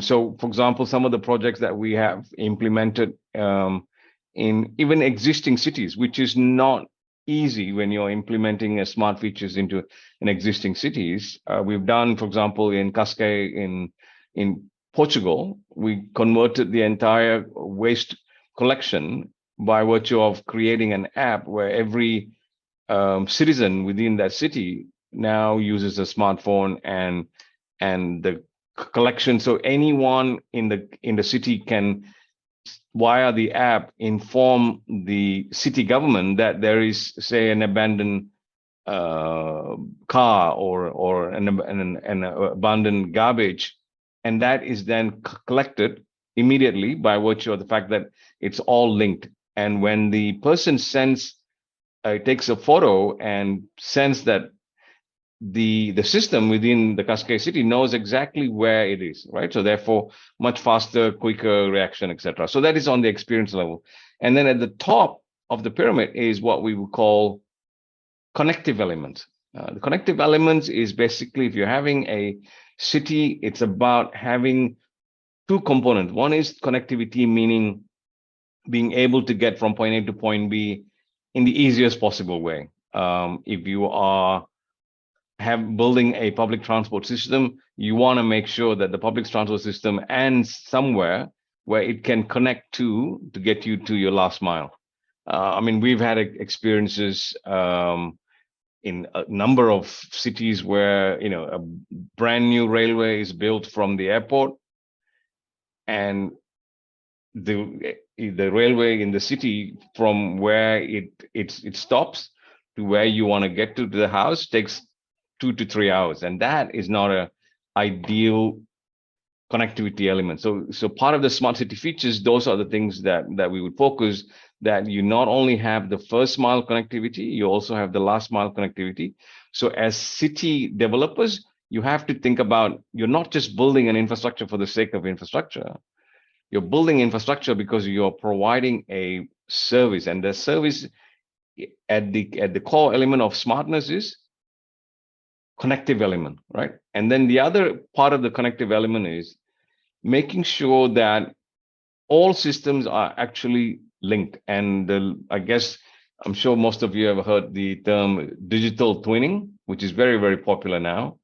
Most cities and most countries are now exploring to digital twin basic functions. For example, Australia, the entire air navigation system is digital twin. The benefit of that is when the air traffic controllers can predict if there is a particular incident that happens in, say, in Sydney, say for example, a plane lands badly, which then closes that particular runway. And at that particular point in time, there could be 30 planes in the air that are headed towards Sydney. And by virtue of the fact that every flight, every ins and every takes off and every landing is already digitized, the Australian air traffic controllers now know exactly which planes are where, and that therefore they're able to control is saying, okay, part of this will go to Brisbane, they go to Melbourne, etc. So those are part element of smart cities that enables the services to be delivered much more smoother, right? And where the technology comes in, which as our speaker just earlier mentioned, that, you know, the technology, Wang Wei mentioned that the technology is already there, right? It's just a matter of adopting it. But my key input, particularly to the city planners, is recently we were asked to help a new city with their smart city implementation. What they were requesting is, we want experts in ICT, and our question was, first thing you need is you need a vision for the city. What is it that you want the city to achieve as a smart city? Are you looking at the connective elements, or are you looking at the experiential elements, or are you looking at the core elements? By suggesting that the skill set they needed was ICT experts, that doesn't actually show much thought into understanding what a smart city is. So what we find more and more in working with some of the cities in the region is that, as Dr. Fauziah, you mentioned, the notion of a smart city is just used just because we will have, say, for example, a 5G rolled out in a city, then all of a sudden the city becomes a smart city. It doesn't, right? So there are more connective elements and experiential elements. If we look at it from that perspective, that would be what would set a smart city in the right direction. Thank you. Thank you, Raj. The last one is quite interesting, that you said that it's really important to have a clear objective of which element of the smart cities that would like to achieve, before the city planners would like to look at the appropriate experts and also technology. Thank you for informative explanation. Still in the same topic, but move to the financing side. I would like to ask Pak Edwin. One of the biggest challenges, we know that is financing them. It is a complex process and involves various stakeholders. And Pak Bambang Susantono already mentioned that the public sector alone cannot fulfill the demand and need private sector participation. But we know that we move quite slowly, because of these complexities. Now, could you suggest the best financing framework to materialize the partnership between public and private sectors? And if we link it with G20, what can leaders do to establish a global investment platform for urban development? Please, Pak Edwin. Thank you, Dr. Zen, and good afternoon, everyone. And my name is Edwin. I'm CEO of PT Sarana Multi Infrastructure, which is a special mission vehicle of MOF, and we are a development finance institution, and we have managed public finance and private finance as well. And back to the questions raised by Dr. Fauziah, that I totally agree that urban redevelopment is a complex undertaking. It requires commitment from the authority itself, and of course, when it comes to the development, I think it is depend upon the context of stages of development. Of course, planning and project preparation should be the responsibility of the public side. So it is 100% publicly financed to me, especially in Indonesia, when we are dealing with the infrastructure development or urban development under the authority of the urban or local government. So I think that is true, that the government has to take part on the early beginning of the cycle of the project itself, and until then we come to the financing stage, where the project has been identified, the project has been prepared well, and ready to be tendered out to the private. I think this is the critical one for what Pak Bambang Susantono mentioned, because if you're talking about IKN, so we are currently in the early stage of development. Yes, indeed, the stage of planning has been well conducted, and now it's moving to the stage of preparation.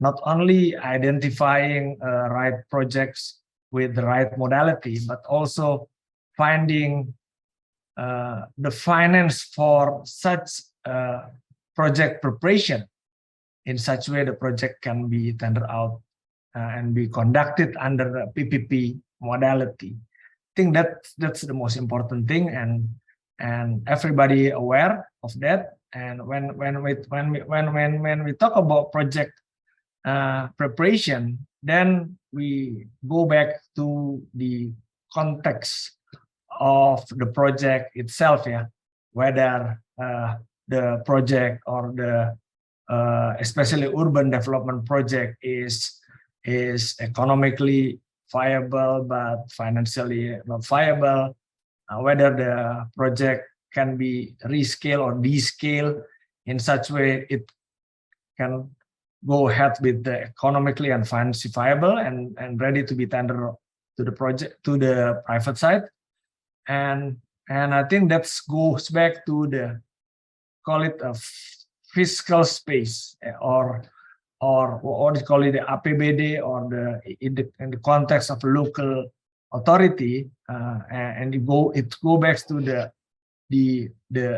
ability of the authority to, you know, to provide some commitment resources, yeah, in such that I think important to the PPP context. I think that that everybody has their commitment and the risk is fairly shared, yeah, among parties involved, yeah. From our experience, yeah, dealing with the local government, yeah, and dealing with some complex projects, yeah. PPP takes quite some time, yeah, and for a preparation and for attracting investors as well as financiers. It can took like 2 or 3 years just for a project preparation. So not all PPP really fit, yeah, with urban development. Let's say, for instance, yeah, we PTSMI has been involved in the financing of Jakarta International Stadium, which is essentially 100% public finance. We obtain loan to the local government, and it is the local government that conducted all of the development until the completion of the stadium. Indeed, yeah, we can see also witness the success of the implementation of the project in a relatively quick way. But on the other hand, we also been involved in PPP's, yeah, modality that can be also quick and is a good reference. Yeah. But at the end of the day, I think the quality of the project preparation is important in this context, yeah. And I think then again, yeah, the commitment, yeah, of the parties involved, yeah, whether it is the government or authorities and the private side, must have some influence in the success of the projects, yeah. One thing that I can add, yeah, as most important element for the success of the urban development is the institutional institution, or the institution involved in this context. Perhaps we know that many PPPs in the water sectors, yeah, has not reached some success, yeah, because of the I think institutional capacity, yeah, in dealing with the some parts, yeah, the downstream absorption of the water has not been quite successful, yeah, in overcoming the issues. So institutional is also important, and the more the capacity of the institution involved, because as you know, many local government-owned company has not reached the stage whereby they are ready to be dealing with the private. So I think this handicap, yeah, is also become a risk for the PPP to be success in the future. I think that answer all my Dr. Fauziah question. But I think last thing is about the global investment platform. Yeah. I think within that context, yeah, investment platform could be like thematic or whether it is thematic or sectoral, yeah, essentially can be explored, yeah, for pushing urban development projects, yeah, going forward, yeah.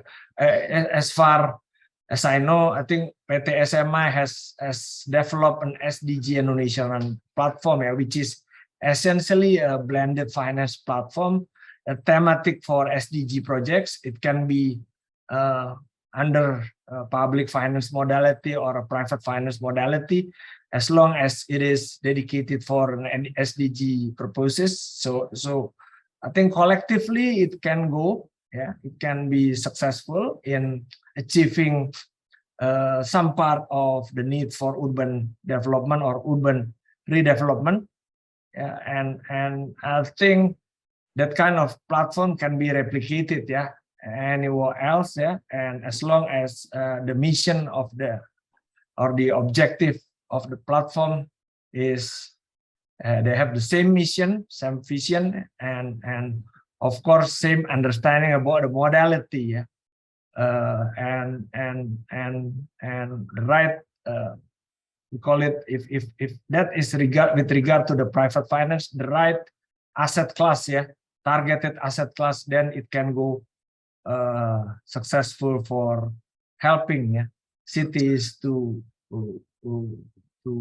develop and provide better quality of service for their society. Because at the end of the day, finance is just a means, yeah, to achieve that development, and for us in PT SMI, finance is not just service for profit. It's I think finance is service for the better of people. So I think that is our understanding and our mission, yeah, to be involved in urban development. I think I stop here and I return back to Bu Fauziah. Yeah, thank you, Pak Edwin, for excellent explanation and suggestion. So you mentioned about some important points of having financing schemes, yeah, that not all urban projects fit for PPP, and also it's really related to the local government capacity as well as institutional capacity, yeah, of the stakeholders. So as for the global investment platform, I saw your optimism to have a good prospect for the establishing this global investment platform, as long as we have some common principles to be applied, but need to explore more. Yeah, thank you, Pak Edwin. So we are now converging towards more practical issues. Yeah, I would like to ask questions to Pak Joko from Nusantara Infrastructure. We know that your company is investing in various urban development projects. Could you please share your insights on how the city government should offer infrastructure projects that are attractive to private investors? And if it is escalated to international bidders, what is the main challenge? Regarding financial, the new city, additional question, Pak Joko, yeah, regarding financing the new capital city, what are investors' views about that? Yeah, please, Pak Joko, your time.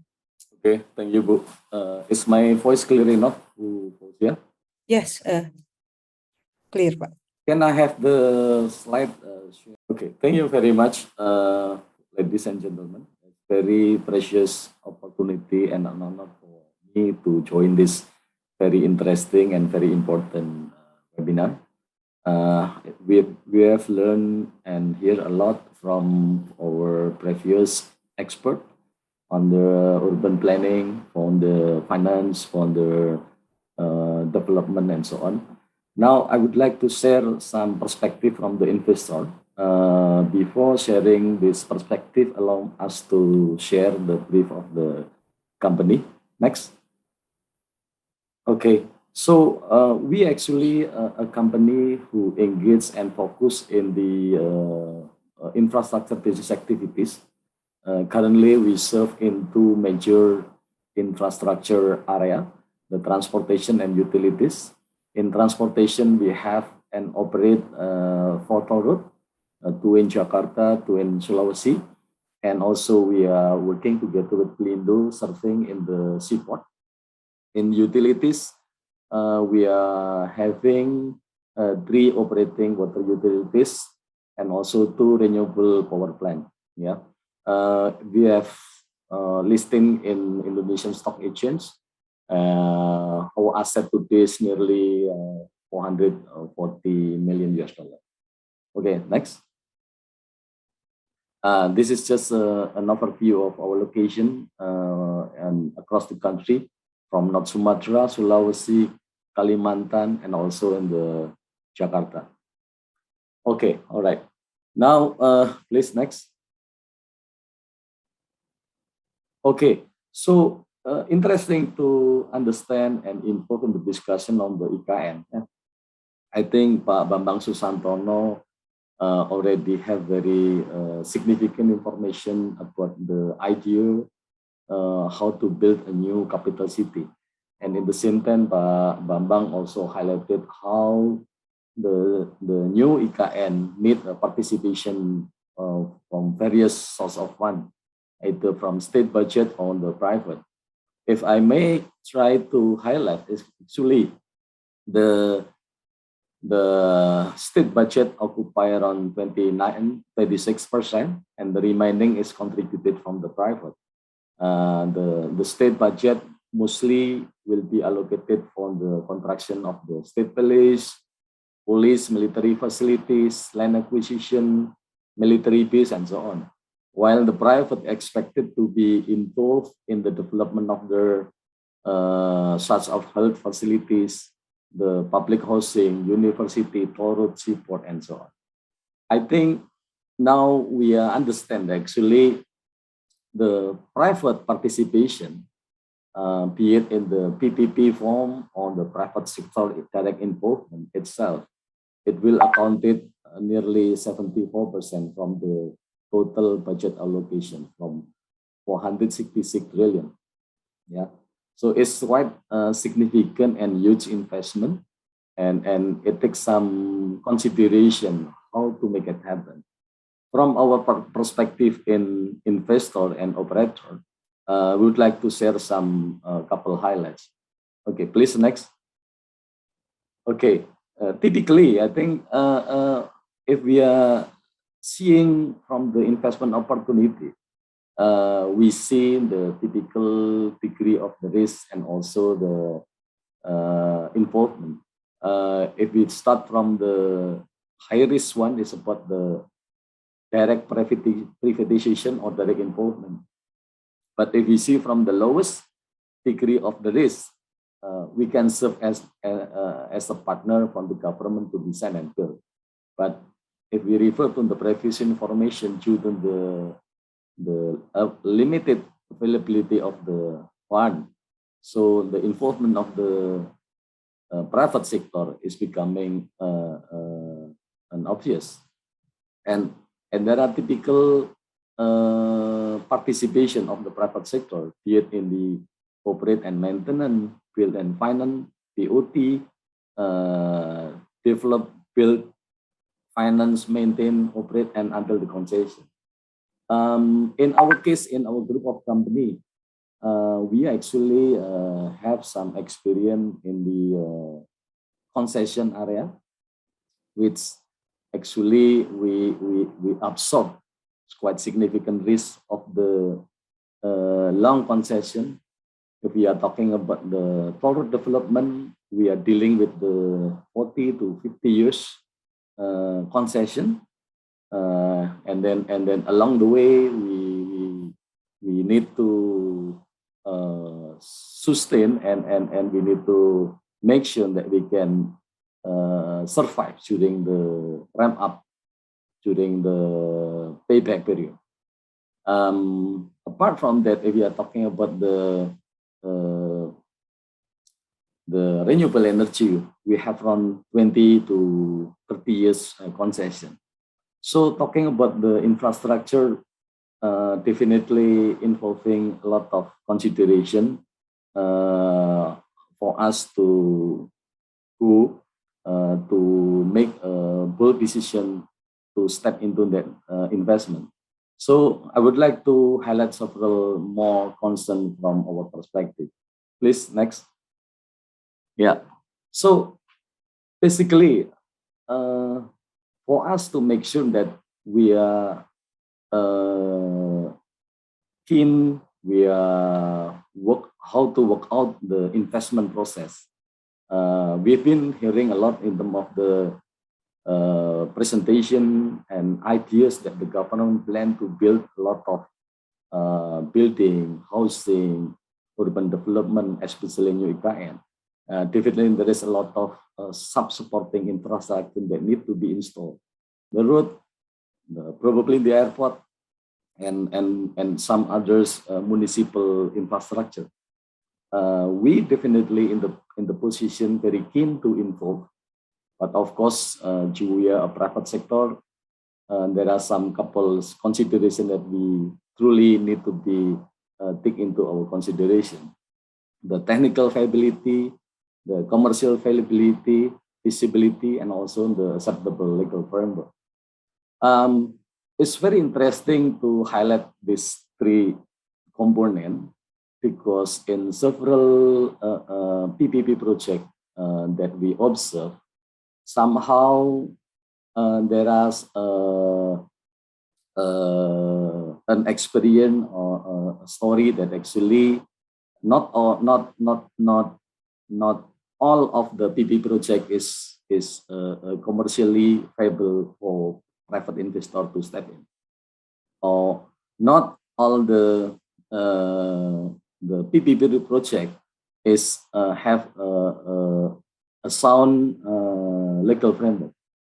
Now we need to verify from investor point of view which PPP project that really bring value from the community, from the environment, but in the same time give some acceptable return from the investor, and also have some component that can absorb the risk.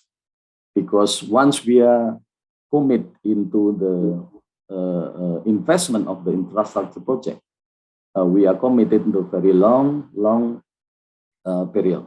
We are committed to the long concession, so we need to make sure during the period of the concession we can balance our service to our output to the community, to the environment, but in the same time also make sure that we can get the payback from our investment. So this is actually one of the critical consideration. Please, next. Typically, if we are talking about how the key success factor for infrastructure project will be look like, there are a couple ideas that could be considered.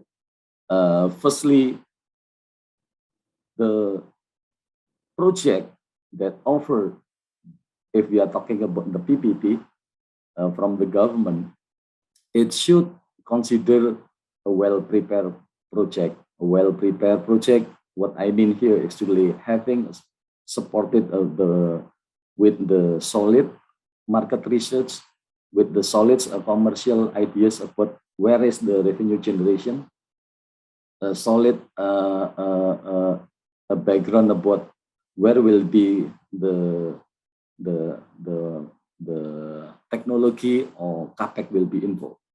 We as the investor in the position to verify whether the project proposal is really workable or not.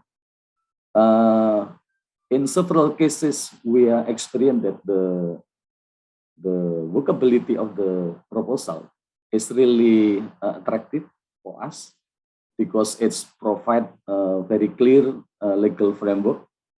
Technically, the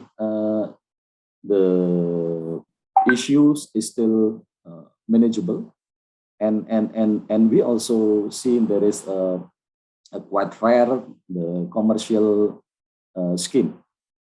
I also highlight in several situations, whereas some PPP project, sometimes the structure is not really interesting enough, because somehow there are some framework that not putting the investor in the convenient situation, meaning there are some for example, there are some requirement from the local government that expect the investor to pay the quite significant upfront payment even before the project is commercial, even the project get the payback.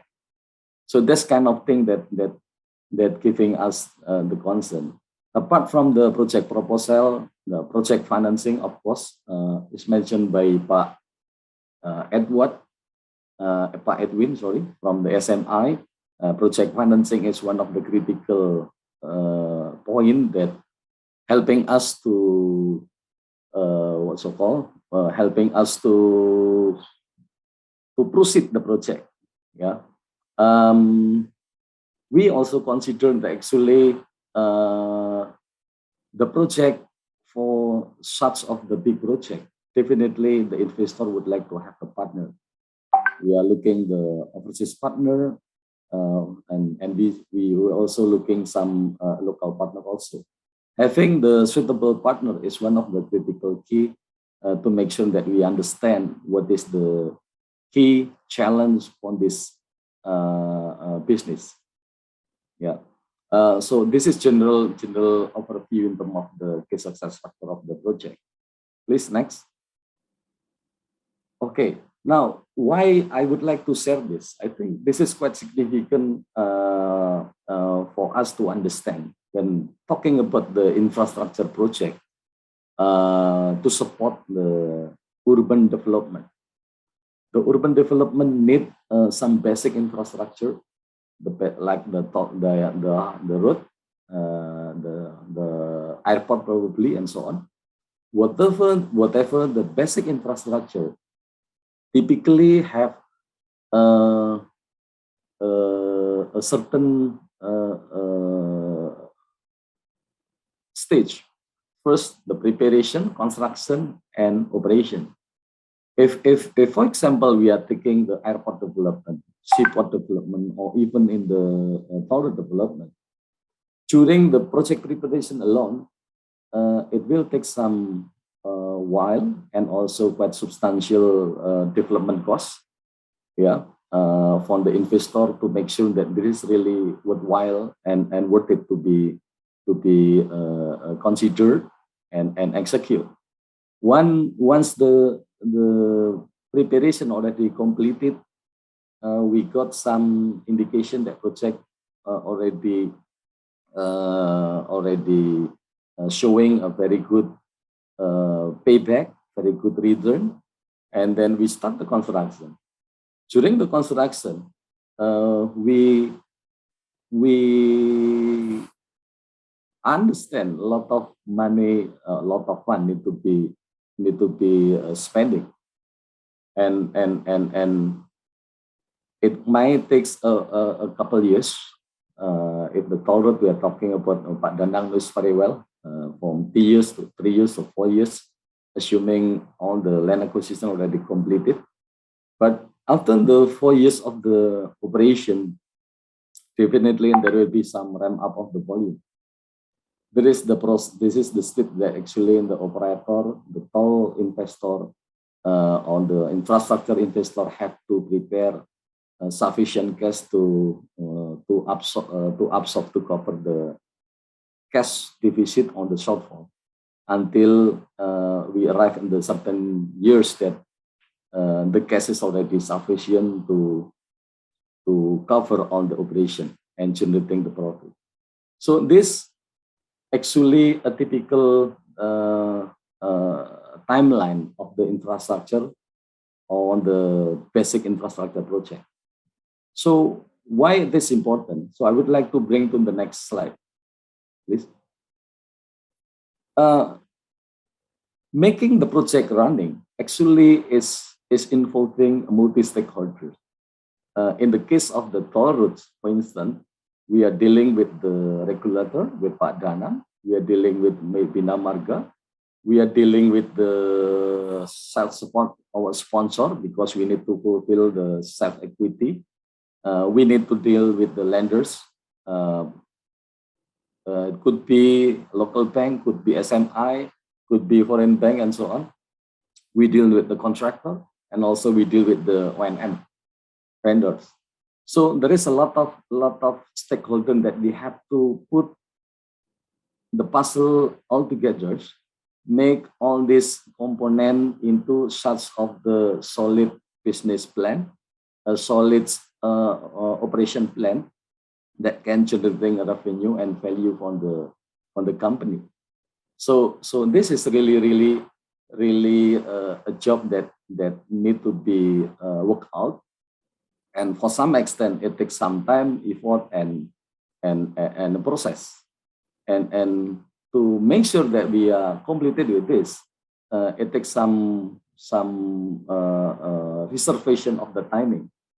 So this will be very crucial to be understand that actually developing a platform infrastructure project is really quite takes some significant effort. Okay. Then next slide.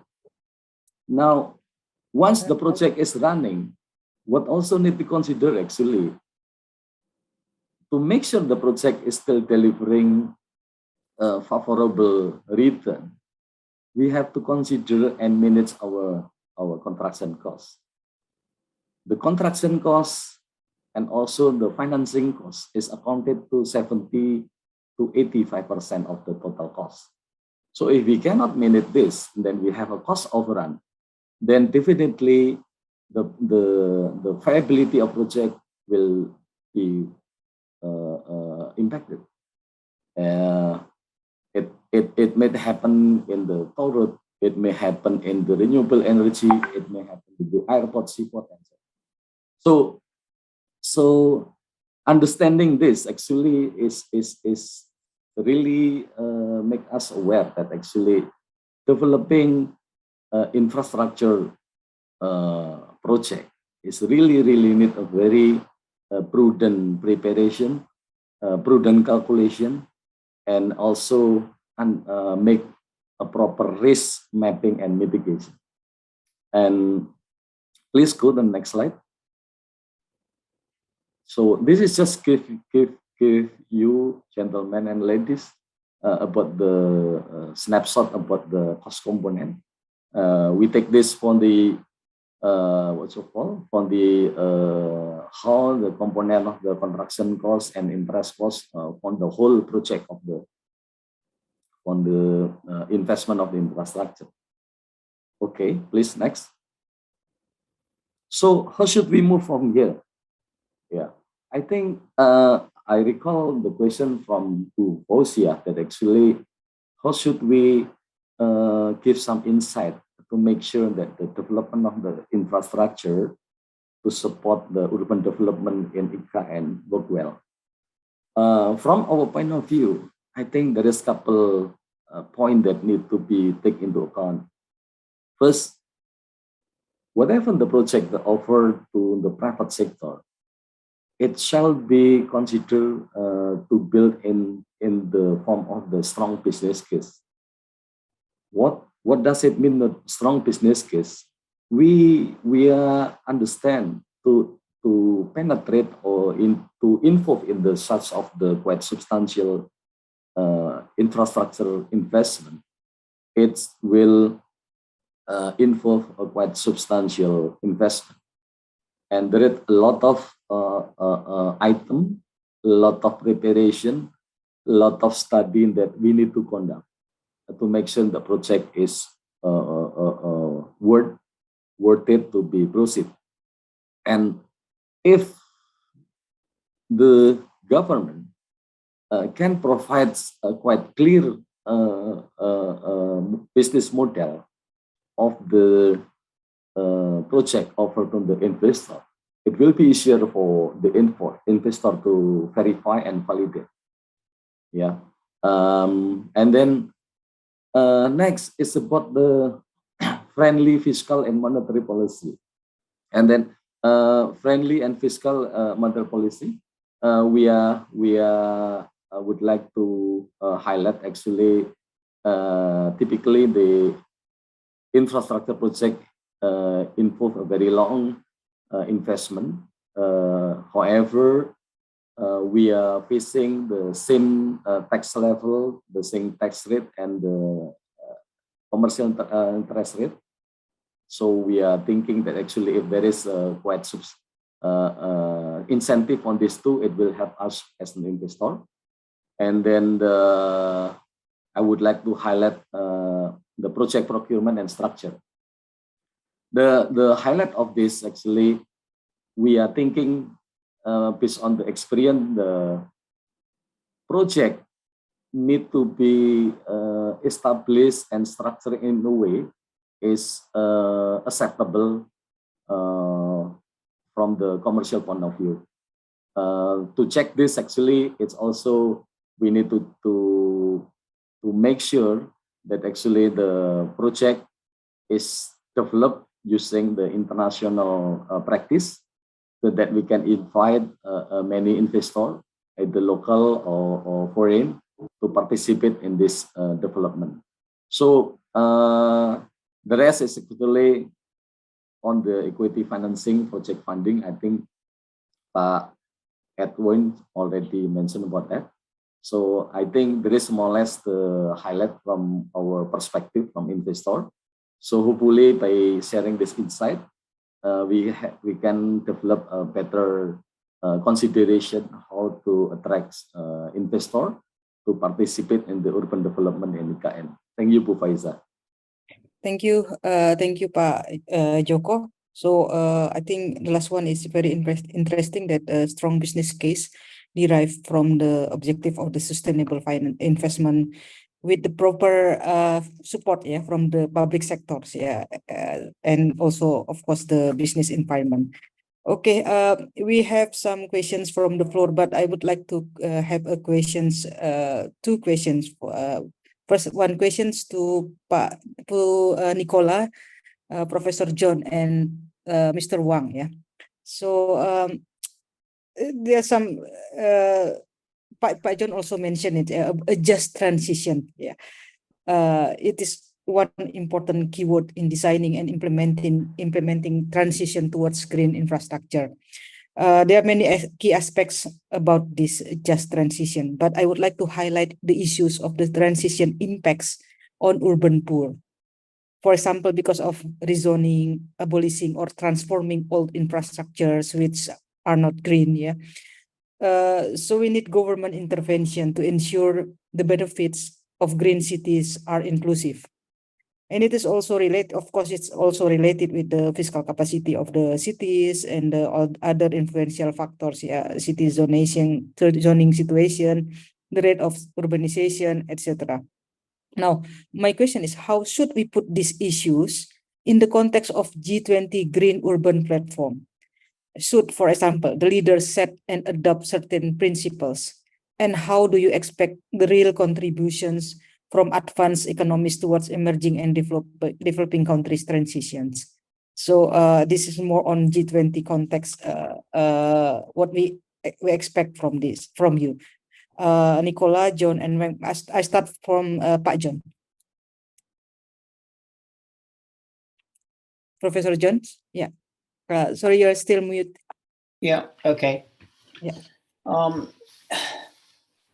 Look, any infrastructure development is going to have benefits to certain sections of the community and impacts that are negative on others. So, I mean, I think my response is that the project or the policy has to be analysed with evidence-based, and if there's groups that are disadvantaged, then it's a matter of sort of structuring remedies around that, whether that is financial subsidies to them, or a whole sort of raft of social support policies.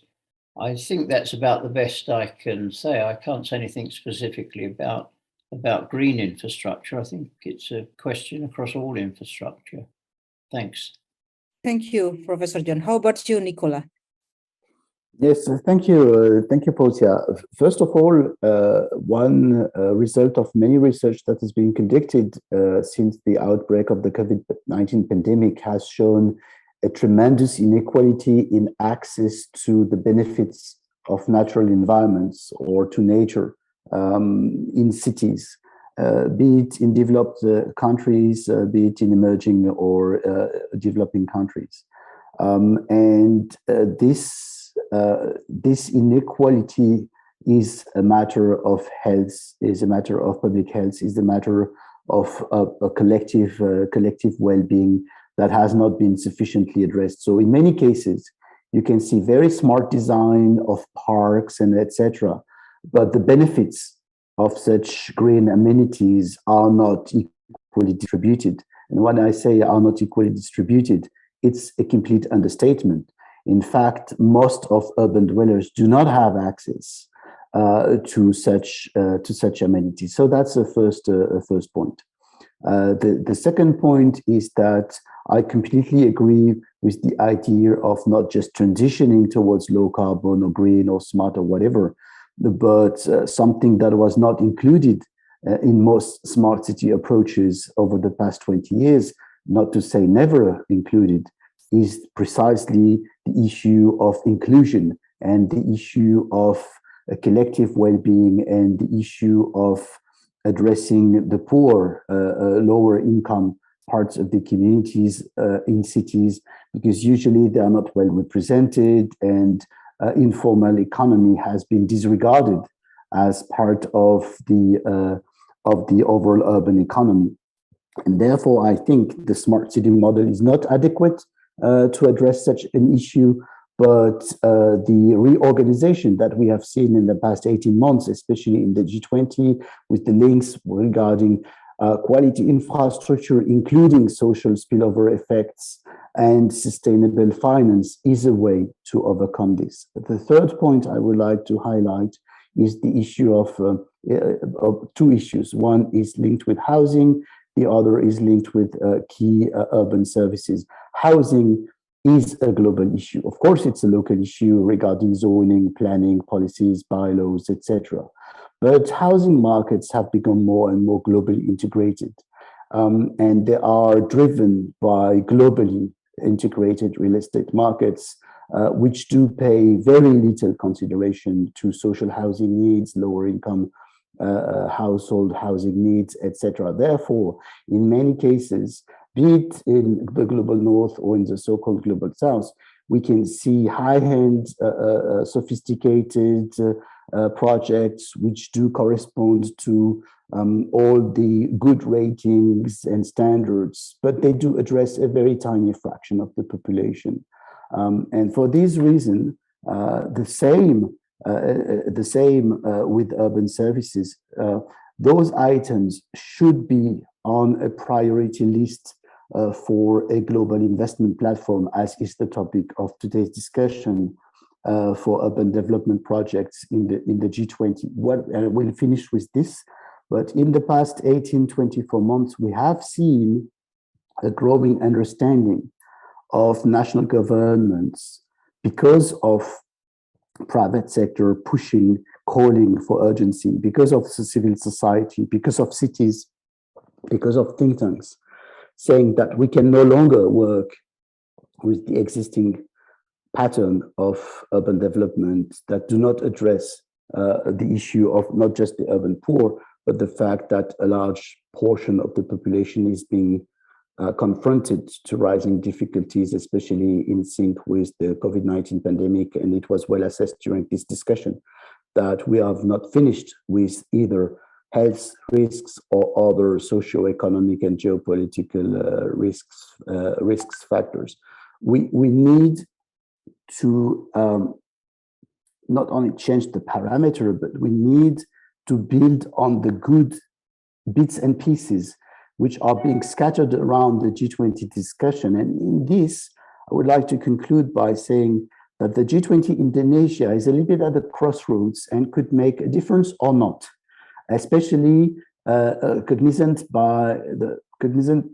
that next year India will continue chairing the G20 presidency, and everything that we are discussing about, from housing to urban poor to key infrastructure services, etc., is as acute in the Indian context as in the Indonesian context. Both countries alone represent nearly 2 billion inhabitants, right? And I would very much second the idea that was pushed in preparation of this meeting, that a coordination, a dialogue mechanism, not everything can be done easily on a short term, right? But when you see the opening remarks from Dr. Susantono, or from John Blake, or from others, from our colleagues from the infrastructure investment, we can see that we are converging largely, right? Only that there has not been a political mechanism so that this convergence can effectively help leaders address the issues and upscale our discussions, not as a segmented piecemeal approach to problems, but as something which could really be in the hands of the G20 leaders, saying these are desired directions for our urban future. And this would be linked then to sustainable finance and other domains. We are very close to be able to do it.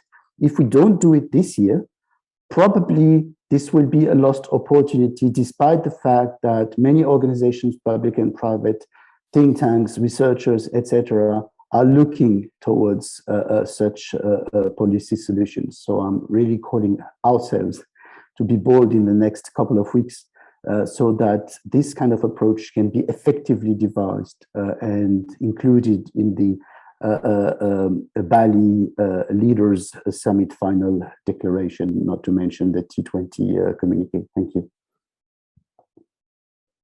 Okay, for me, well, I would say that it's definitely not an easy issue to address. I mean, if you are reading the news, and you would know that in Seoul, they're actually currently facing a very, they've recently had faced floods, and actually the people who are disproportionately affected, including all the people, most of the deaths have actually come from people who are living in semi-underground or underground basements. And incidentally, they also tend to be the people who are the poorest of the lot. And some of the articles that have been written is how through climate disasters, they've actually shown how the poor has been disproportionately affected.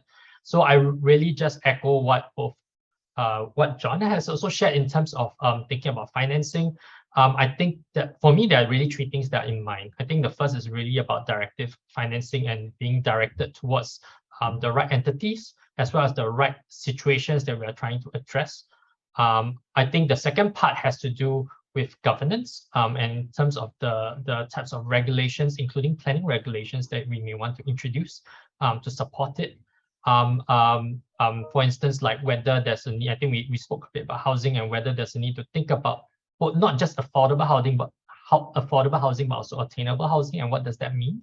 How do we actually encourage, or even perhaps even there's a need to even regulate developers to provide that sort of housing in a very much more inclusive manner, including it in terms of the new developments that come along, or even whether do we even need new institutions or actors to come along to support it. For instance, even having governments to play that role in providing some of these public goods. So I think that's the second part when it comes to governance, as well as the actors that are involved in this. But I think that the third part, and I believe that Nicolas was actually alluding to this, is really about the issue of leadership. And ultimately, at the end of the day, it's about knowing what is right to be done, and actually having the guts and the leadership to want to take this forward. Ultimately, the G20 has the as a group, they do have the political clout to be able to influence how some of these things can be decided and thought through. And I think that they can definitely set the agenda forward for many of the countries to follow. And I think that requires a sense of leadership, to a willingness to accept that there's a need for us to actually to really want to address this and putting this at the top of priorities and finding the issues, for instance, be in terms of housing or even green infrastructure, as mentioned, like for instance, identifying climate resilient infrastructure, including the identifying where new drains or how, for instance, Nicolas was talking about parks, where they could be located. How do we actually, where do we think about where do we want to locate them? I think those are all questions that are also revolving around leadership and also thinking about like what the priorities of the leadership would be. So I think those would be really just my 3 key points in terms of how what I think would be the way forward for this aspect. Thanks. Thank you. I hope, yeah, this also taken into the platforms, yeah, and coordinations. Okay, now I'd like to ask a bit different, but I think it's interesting questions about the new capital cities, IKN, yeah, to Mr. Raj, Pak Edwin, and Pak Joko. Yeah, we know that Pak Bambang Susantono mentioned that the source of financing, it comes from both public and private sectors, with the public sectors had lower contributions. Yeah, I have 2 questions. First, how do you see the potential caveats when the needs for private funding may make government inclined to compromise the rules to conform higher private returns? Yeah, or this is not something that we should concern about. So there will be no worries about that. Yeah, and at the same time, yeah, how do you see the benefits from private competencies can be used in the development of this IKN? Yeah, particularly in financing. Perhaps you can also speak about potential financing schemes such as blended finance or asset recycling. May I start from Pak Raj? Please, Pak Raj. Thank you, Dr. Fauziah. I think that's an excellent question with respect to whether or not having private sector being involved in development of IKN, that is going to compromise any standards on environmental or ESG, etc. Simplest answer is no, right? Because historically, if you've seen how Indonesia has implemented most of its infrastructure, they have not compromised on any standards. Every road that is built is an international standard. Every infrastructure asset is built is based on agreed standards, right? In addition, with institutions like PTSMI and IIF, these institutions have helped to sort of, because of the fact that they have a strong IDO involvement and in terms of international development organizations, they have, I guess, much more focus on ensuring that we meet the environmental and social and governance criteria. The funding therefore benefits, the projects benefits from those inputs, right? So having said that, the reality is almost every government has the same problem. There is always a situation of conflict when you have X amount of dollars from your budget that you raise either through taxes or through investments, etc.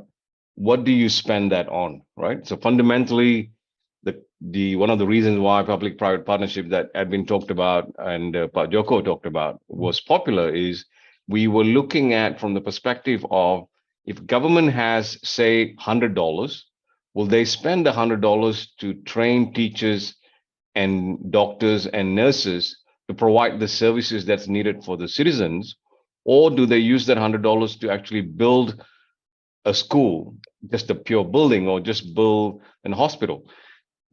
And the answer overwhelmingly was, let's use the government's budget to train its citizens, train its people, so that the citizens and the people become active participants of the economy, not just bystanders. And let the private sector build those static assets, build the infrastructure, and you agree with the private sector to pay over time. So they're public-private partnership, therefore you have concessions, 35 years, 50 years, etc. And that is a global phenomena. So we're not the only country that's trying. Globally, everyone went down the public-private partnership route. But the reality is over time, there is not enough sufficient project that has enough cash flow to sustain the commercial viability, like what Pak Joko talked about, right? So what are countries doing right now?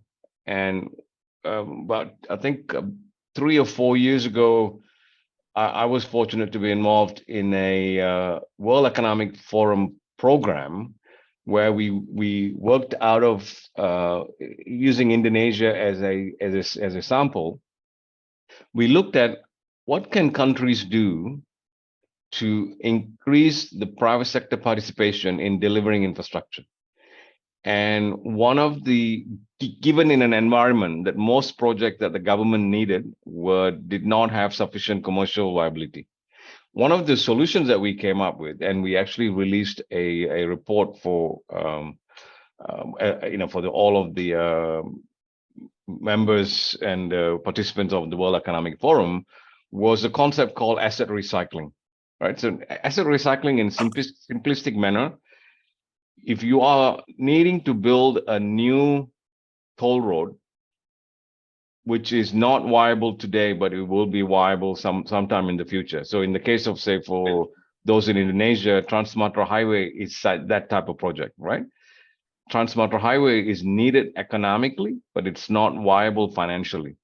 So one of the ways that other countries have done that is they award an existing asset that is generating positive EBITDA revenue to the private sector. So they're not selling the government asset. They simply concession that government-run asset to the private sector for an agreed period, say 35 or 50 years. In return, the private sector then has to build a new asset. So therefore, they are able to reduce they increase the viability of the new asset by leveraging an existing asset. So for EKN, one of the classic solutions that we are seeing utilizing the asset recycling, which, by the way, Pak Jokowi signed the presidential decree of the asset recycling. In Indonesia, it's called LCS, Limited Concession Schemes, and the equivalent version in Bahasa. Interestingly, it was signed on the Valentine's Day in 2019. So what that allows, it allows governments to structure a building of a new infrastructure asset by leveraging an existing infrastructure asset. This could be as simple as an airport, right? An airport that is already running, for example, Soekarno-Hatta, that is generating a positive EBITDA. You then bring in private sector to say, take over these assets, but I'm not selling it to you. I'm only giving you a concession. At the end of the concession, you give it back to me. And private sector then pays the government upfront for taking over an asset that is generating positive cash flow.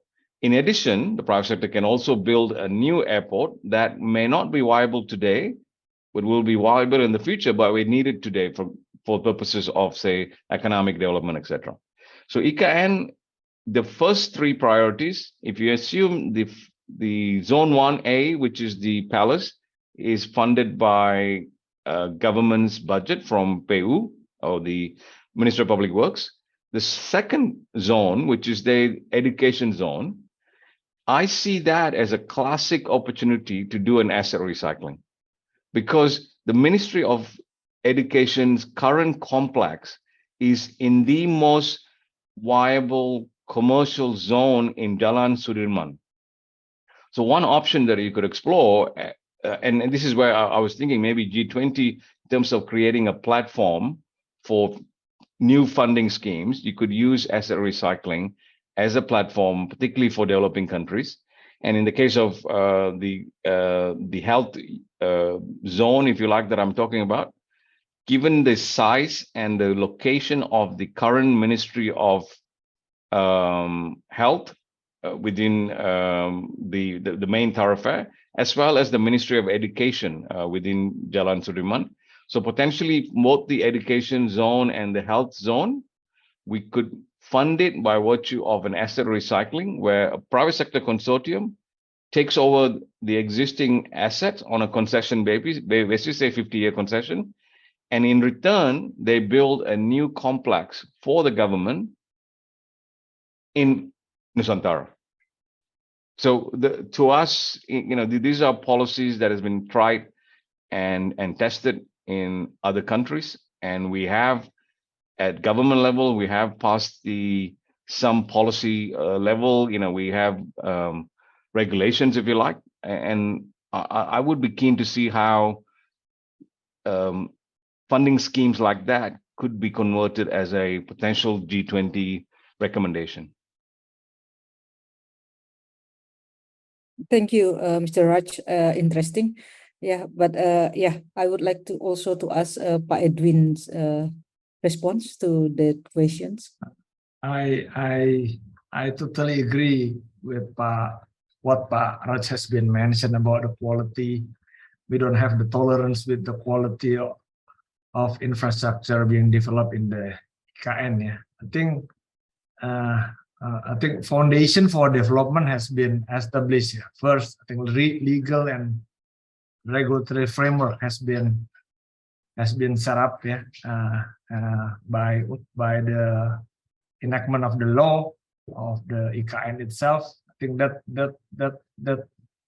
is one of the strong foundation for the development. And secondly, the land status, yeah, has been clear, at least from the perspective of the title of the land, that it gives the economic value to those who are going to utilize that. Yeah, and I think the third one is the planning stage. Yeah, has been conducted so far, and I think the government is very committed to utilize APBN for the development of basic infrastructures. Yeah.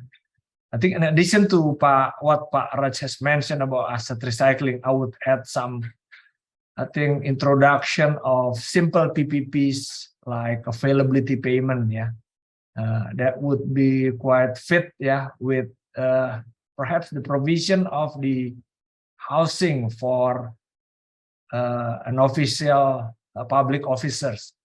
I think that one could add some more space, yeah, for development, because it is the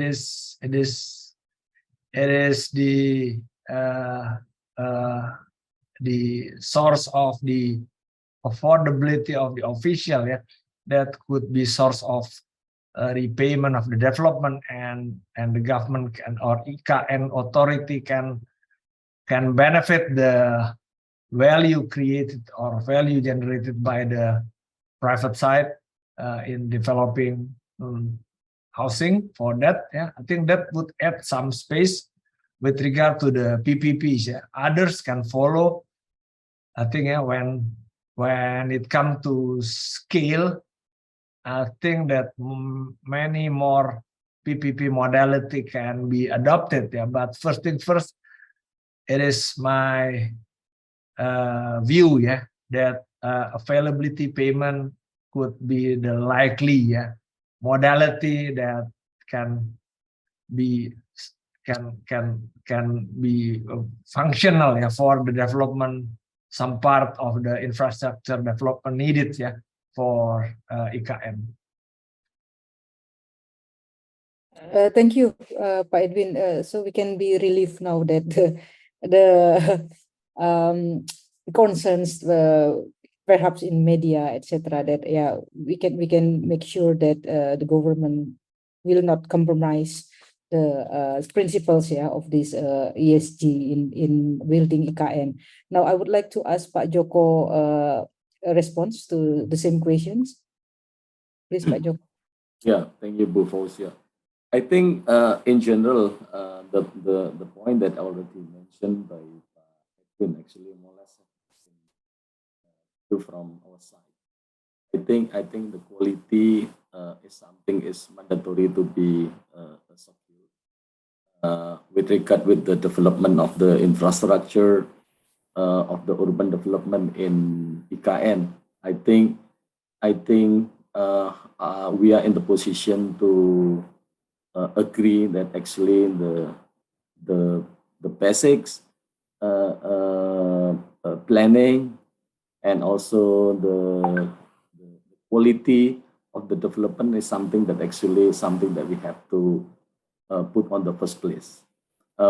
We will not sacrifice the quality because of the investment. The thing is how we can finance the project with the certain target of the quality with the creative financing.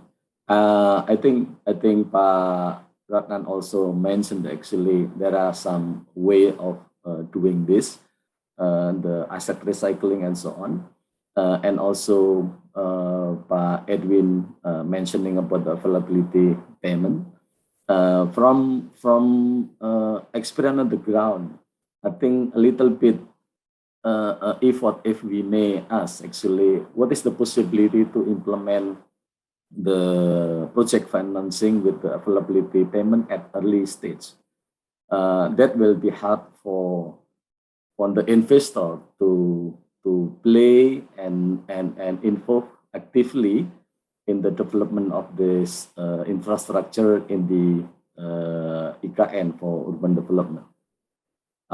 This more or less the view from our side to Fauziah. Okay, thank you, Pak Joko. Thank you very much. So we have collected some questions from the chat box. I'd like to, because there's no mention about the who should respond. So I would like to, given the time, would like to ask one question to three of you, and so you can choose which one questions you would like to respond here. But please have like 1 or 2 minutes for response. I will read 2 questions here. First, that how can ICTs become more affordable? Yeah, in order to help overcome social and economic inequalities. And second, how to make sure that inclusive development of IKN in terms of the natives or local people.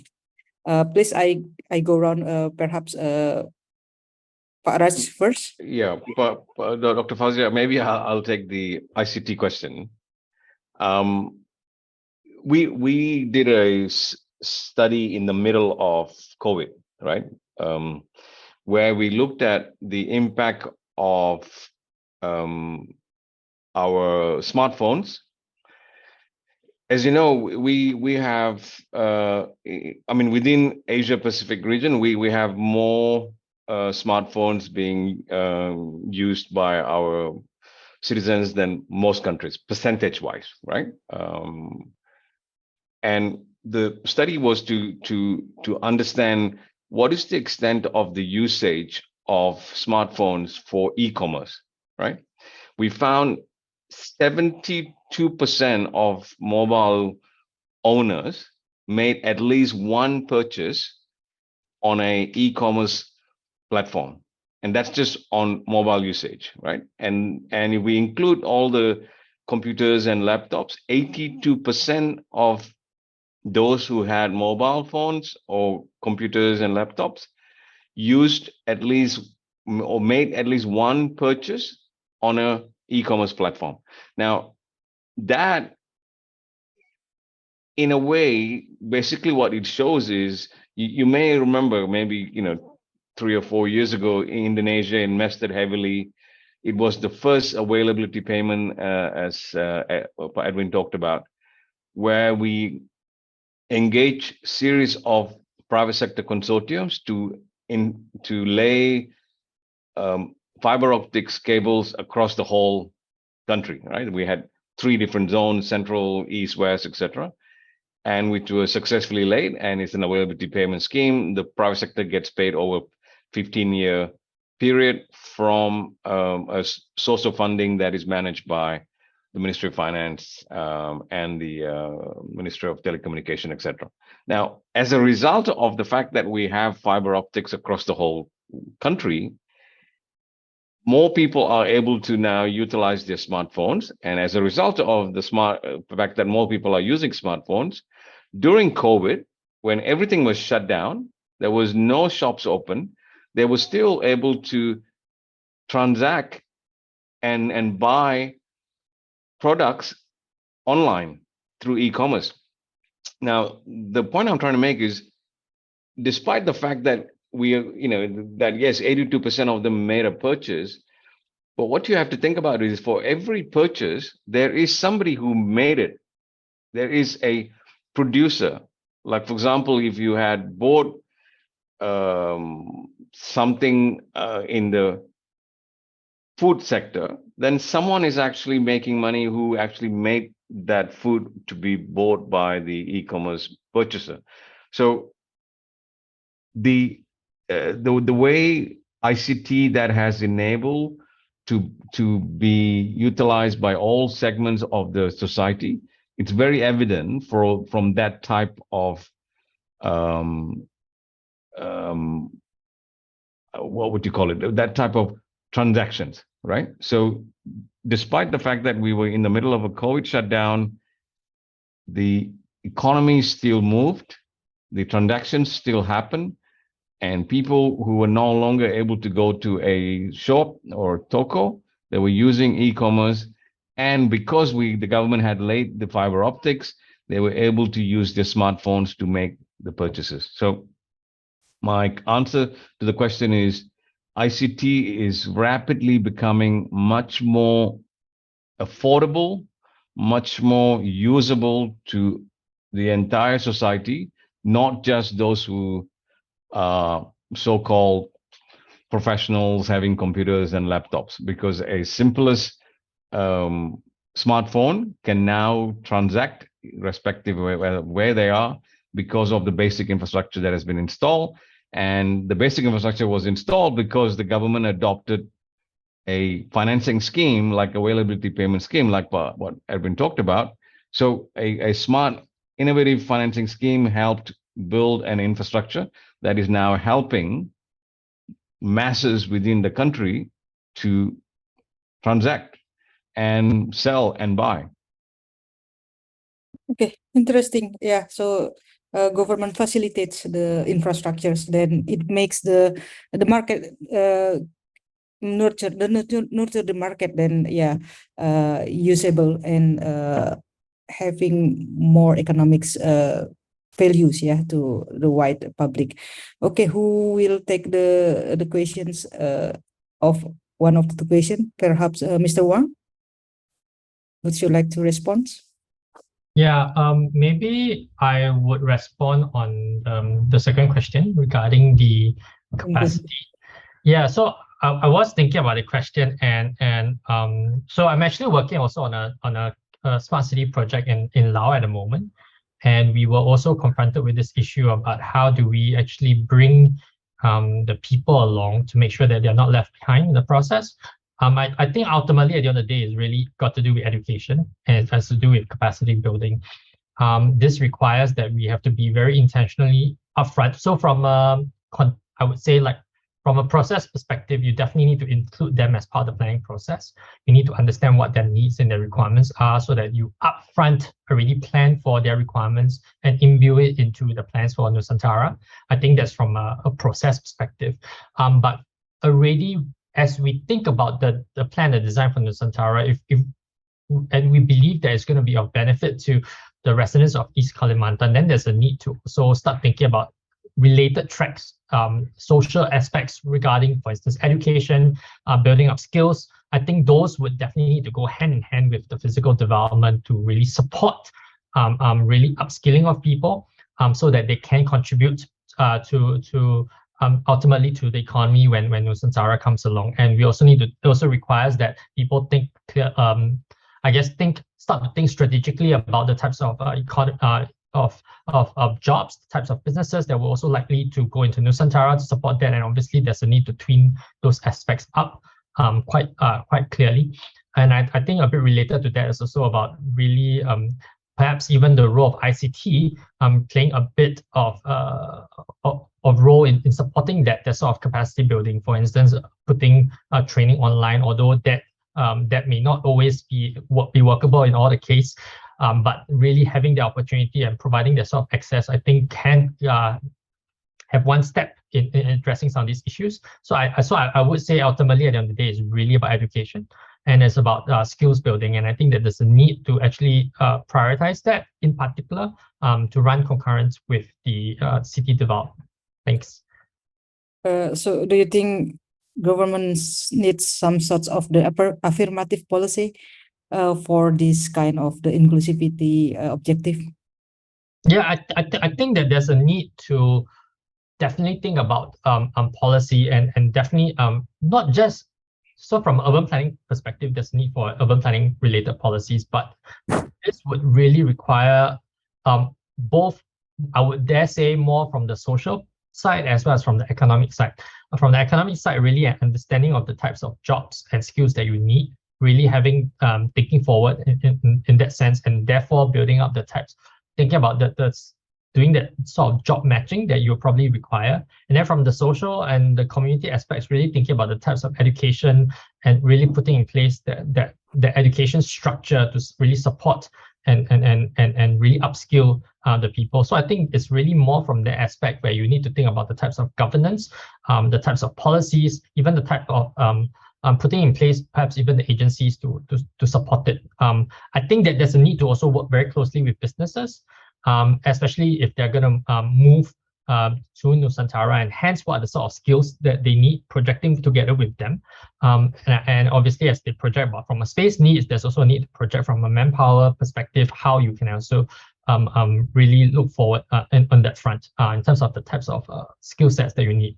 Obviously, building universities, building campuses, building schools will be very critical as part of the plans for Nusantara. And I think that these facilities must also cater to support the upskilling of the East Kalimantan people as well. So I think that there's probably from multiple layers we need to think about this, but generally it needs a holistic approach from both the economic as well as the social aspect to really support this. Okay, thank you, Mr. Wang. And Nicolas, you would like to say something? Yes, thank you. From a global perspective, what we have witnessed also linked with the impacts of the COVID-19 pandemic is that in many cases there is a decoupling between, on the one hand, the advancement of technology and the progress of digitalization, including in cities, on the one hand, and on the other hand, the benefits for the people. And the growth of technological outputs, the growth of revenue of technological companies, etc., now functions in a way that is largely, if not sometimes completely disconnected from the society. So one way also to answer to your question, be it at the scale of a mega project, just as the new capital city, be it at the scale of the G20, is really to consider that through sustainable finance and the rules of sustainable finance, we should recouple the issues of the growth and development of new technologies and the issues of inclusion, which even before the pandemic were not only disconnected, but the issues of inclusions have consistently been undervalued when not completely discarded. And this was largely due by the kind of policy responses to recover from the 2008 crisis. So now the situation is different. And I don't know how much time, or if I have the possibility to add just one last remark, is that in the next weeks, there will be a summit of urban development ministers of the G7, right? That will be mid-September in Germany. And then there will be a summit of urban development ministers in the context of the COP27 that will be in November in Egypt. So I think the G20 cannot be silent about the issues that we are discussing about, and that we collectively, with the, I would say, excellence of the partners that are gathered around the T20, but also other engagement groups, we are in a position to craft a number of clear arguments about the way forward and how much in the G20, this discussion that we have today there are a number of other similar discussions that are taking place, should be consolidated, right? Because what we are witnessing is an exact meeting point of the needs and abilities of governments, local governments, private sector players and other players, civil society players on the one hand and national government on the other hand. And it's time to team up, not to further divide those issues, to also address a number of systemic issues, not just through projects, ad hoc projects, but also through policies. Thank you, Nicolas. Okay, I would like still listens to Pak Edwin, Pak Joko, and Professor John about one of these two questions. Perhaps a short one, concise, 1 or 2 minutes. We start from Pak Joko. Okay, Fauziah. I think I would like to also comment on the how to involve the local people. I think we have experience in involving the local people. I think we have a project operated in Makassar, Kalimantan, also North Sumatra. With this project, we always involve the local people, depend on the education background.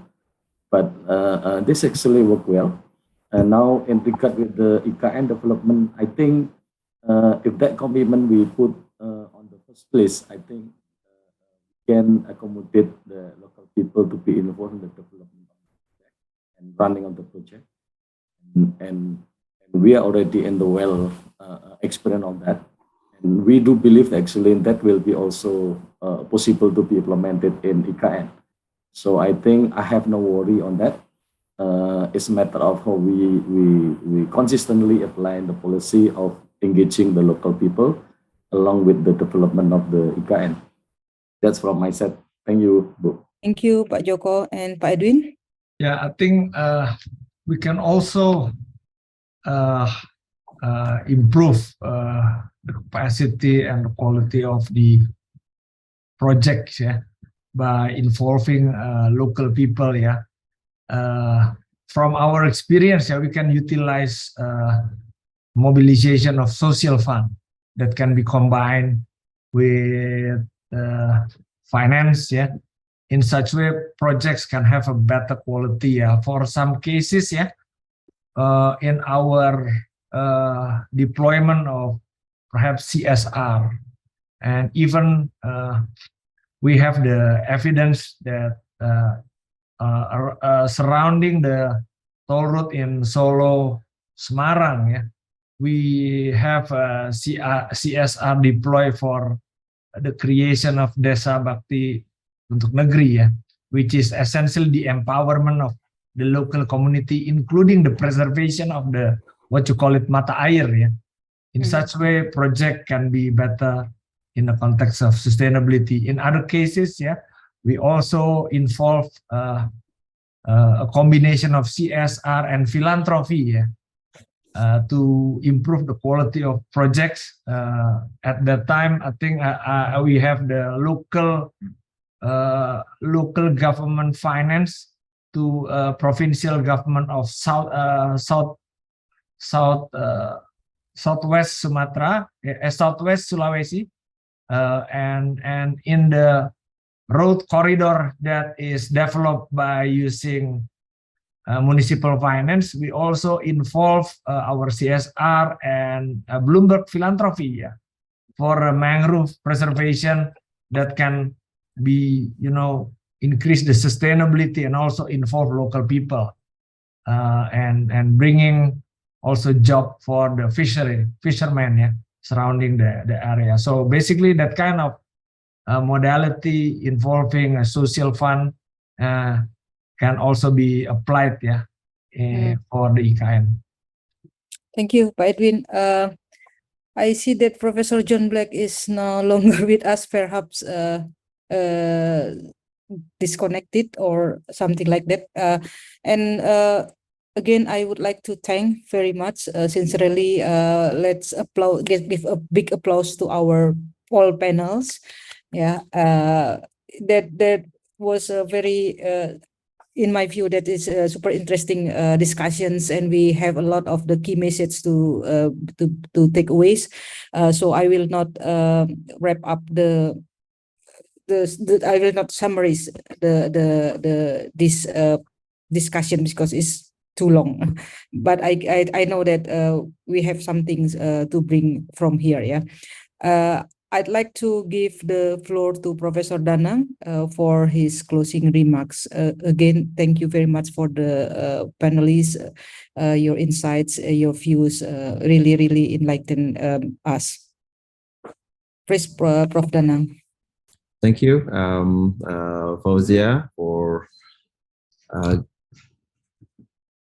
moderating the 2 hour plus hours of discussion sessions. I really appreciate that, and I think that when listening to all the discussions, it seems to me that they are more complex than we all thought. And I think ourselves as the co-chairs, together with other co-chairs like Nicolas and John and yourself, maybe need to sit down and think of the ways and how to put it together and the recommendations to and submission to G20.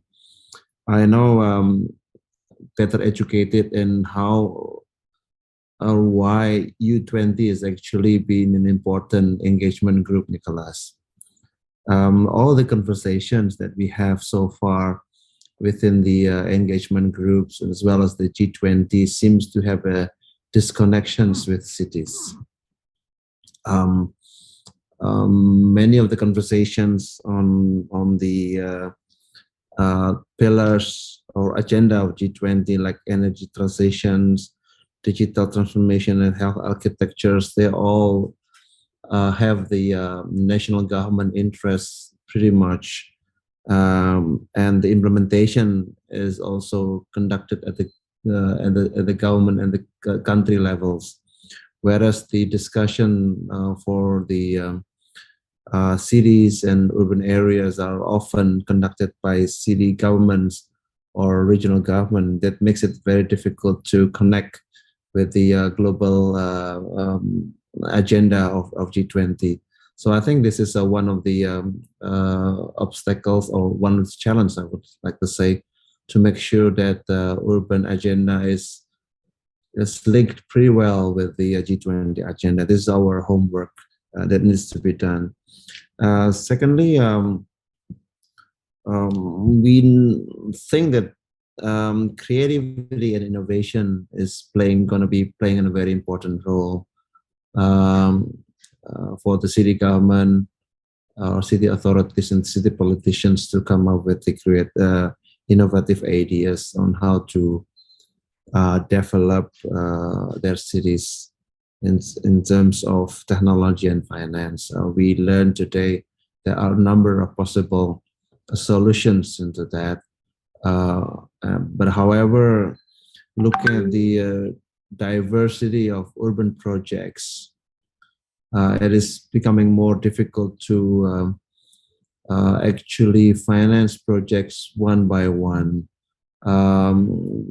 Urban projects ranging from social projects to highly commercial projects, and I think the comprehensive project approach may not be suitable for this. I think we need to have a more comprehensive package type of projects if we would like to have a successful implementation of that.